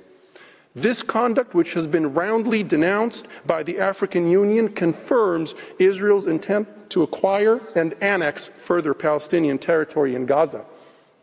Second, also as the overwhelming majority of parties have argued, Israel's occupation is unlawful because it deprives the Palestinian people of their right to self-determination.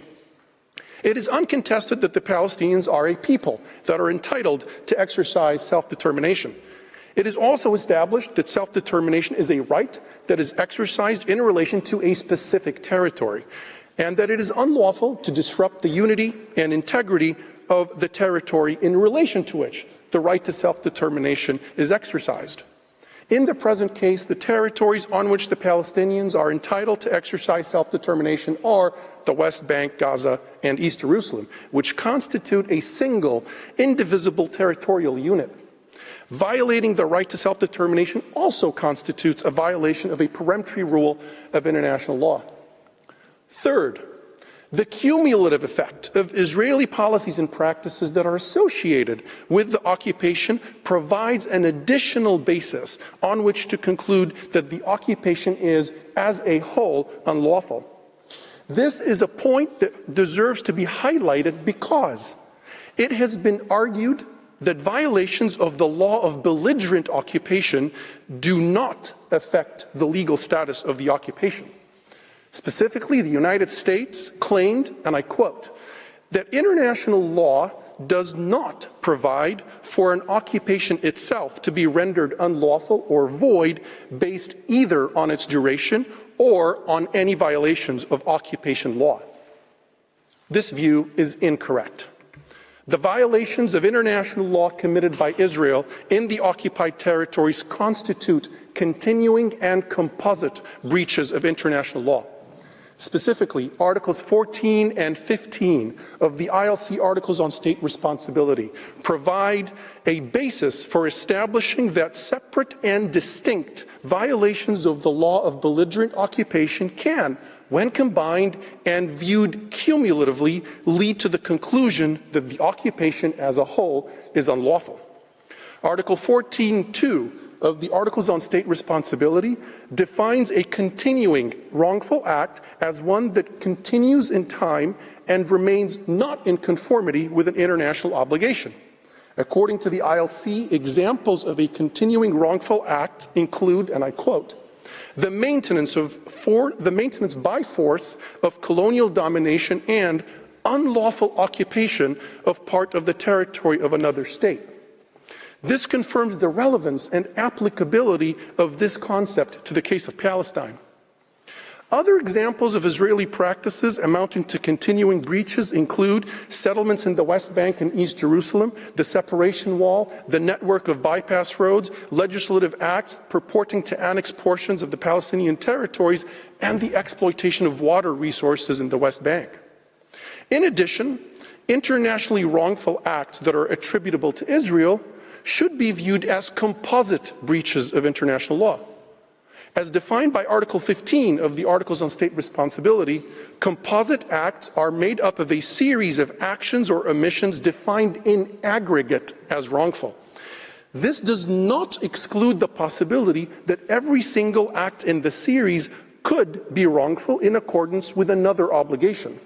As the ILC explained, the concept of composite breaches is intended to address situations where the responsible entity, including the state, adopted a systematic policy or practice, and that is precisely why the concept of composite breaches is valuable in the present case. It captures the fact that Israel's conduct is not composed of random or isolated wrongful acts. Israel is pursuing a systematic policy that is designed to perpetuate its control of the Palestinian territories. For example, the establishment and expansion of Israeli settlements and the transfer of over 700,000 Israeli settlers to the occupied territories is wrongful under Article 49 of the Fourth Geneva Convention. Similarly, the construction of a bypass road is wrongful under Articles 46 and 52 of the 1907 Hague Regulations and Articles 49, 52, and 53 of the Fourth Geneva Convention. However, in addition to violating these specific rules of international law, the settlements, the bypass roads, and the separation wall and other practices are elements of an Israeli policy through which it is seeking to gain permanent control of the occupied territories, making it impossible to restore the status quo ante bellum.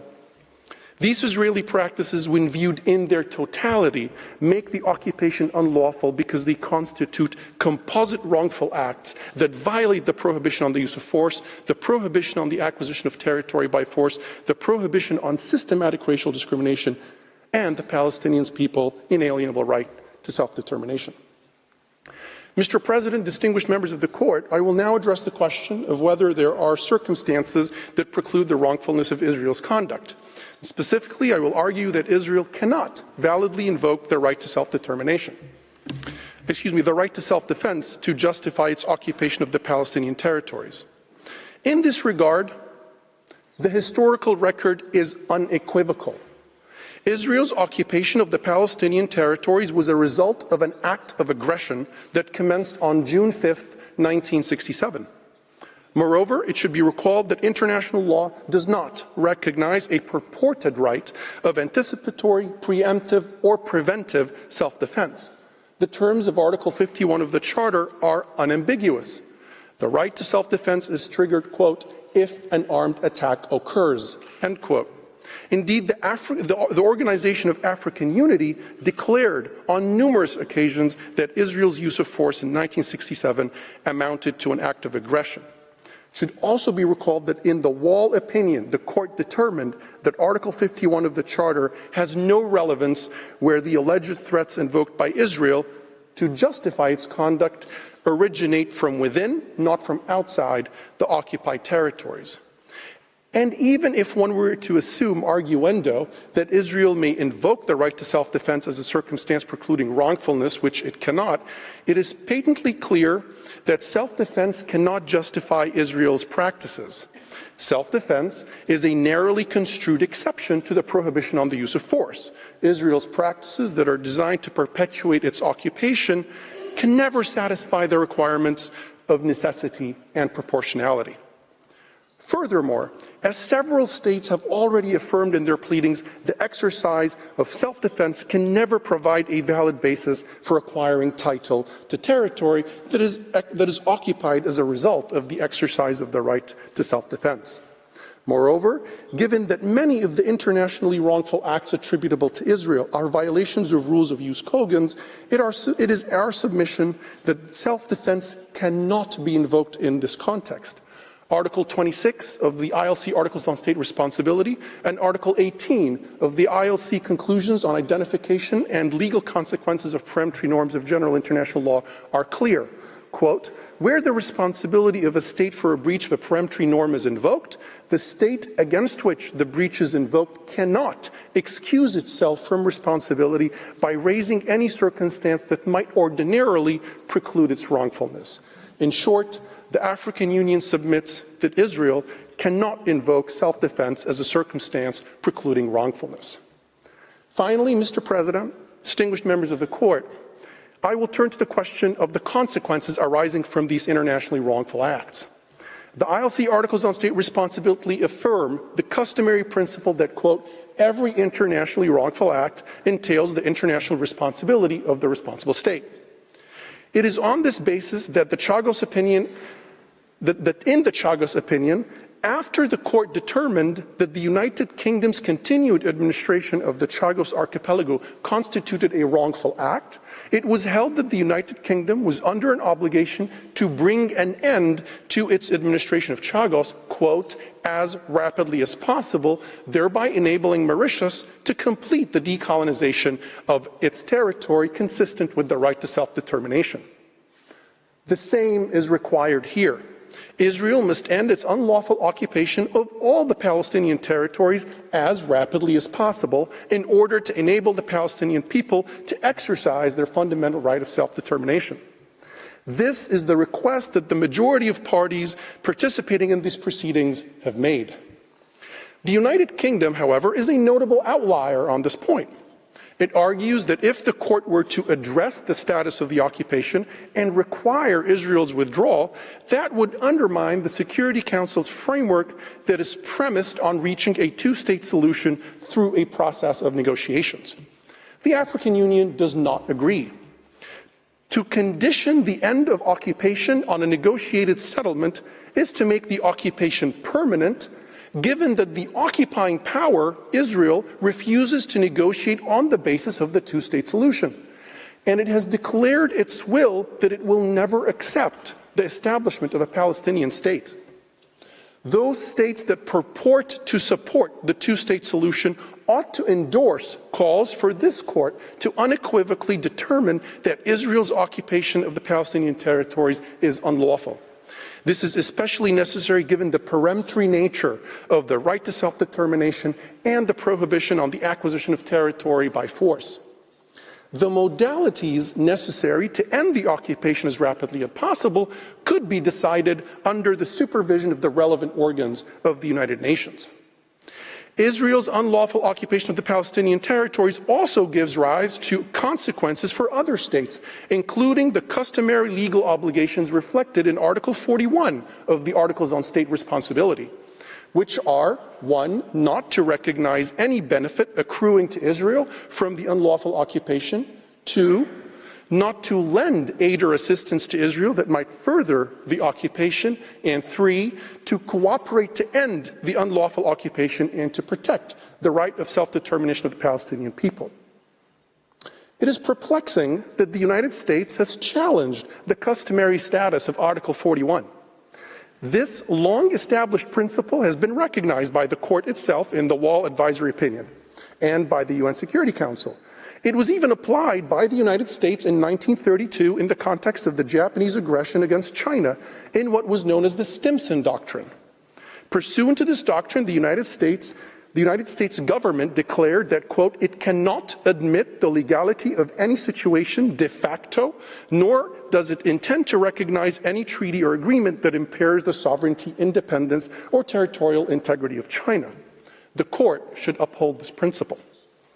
In its written statement, the African Union offered various specific ways in which states may practically and meaningfully comply with these obligations of non-recognition, non-assistance, and cooperation. The African Union simply wishes to emphasize that occupation and self-determination cannot exist at the same place and the same time. If occupation is illegal, it must be ended to permit the recognition of self-determination. In closing, Mr. President, members of the Court, the African Union reiterates its call to end Israel's occupation of the Palestinian territories. The injustice being wrought against the people of Gaza as we convene here in the Great Hall of Justice makes it imperative to end Israel's impunity and hold it accountable to the rule of law. The court of history may very well judge the credibility of international law on the basis of the outcome of these proceedings. The international community has let down the Palestinian people, but the African Union has faith that in this court, justice will prevail. The betrayal of the sacred trust that is the self-determination of the Palestinian people is an enduring injustice that pleads to be remedied. It is the only path towards ensuring a future of security, stability, peace and prosperity for the peoples of a troubled region. Thank you for your attention. I thank the delegation of the African Union for its presentation. The court will meet again this afternoon at 3 p.m. to hear Spain, Fiji, and the Maldives. The sitting is adjourned.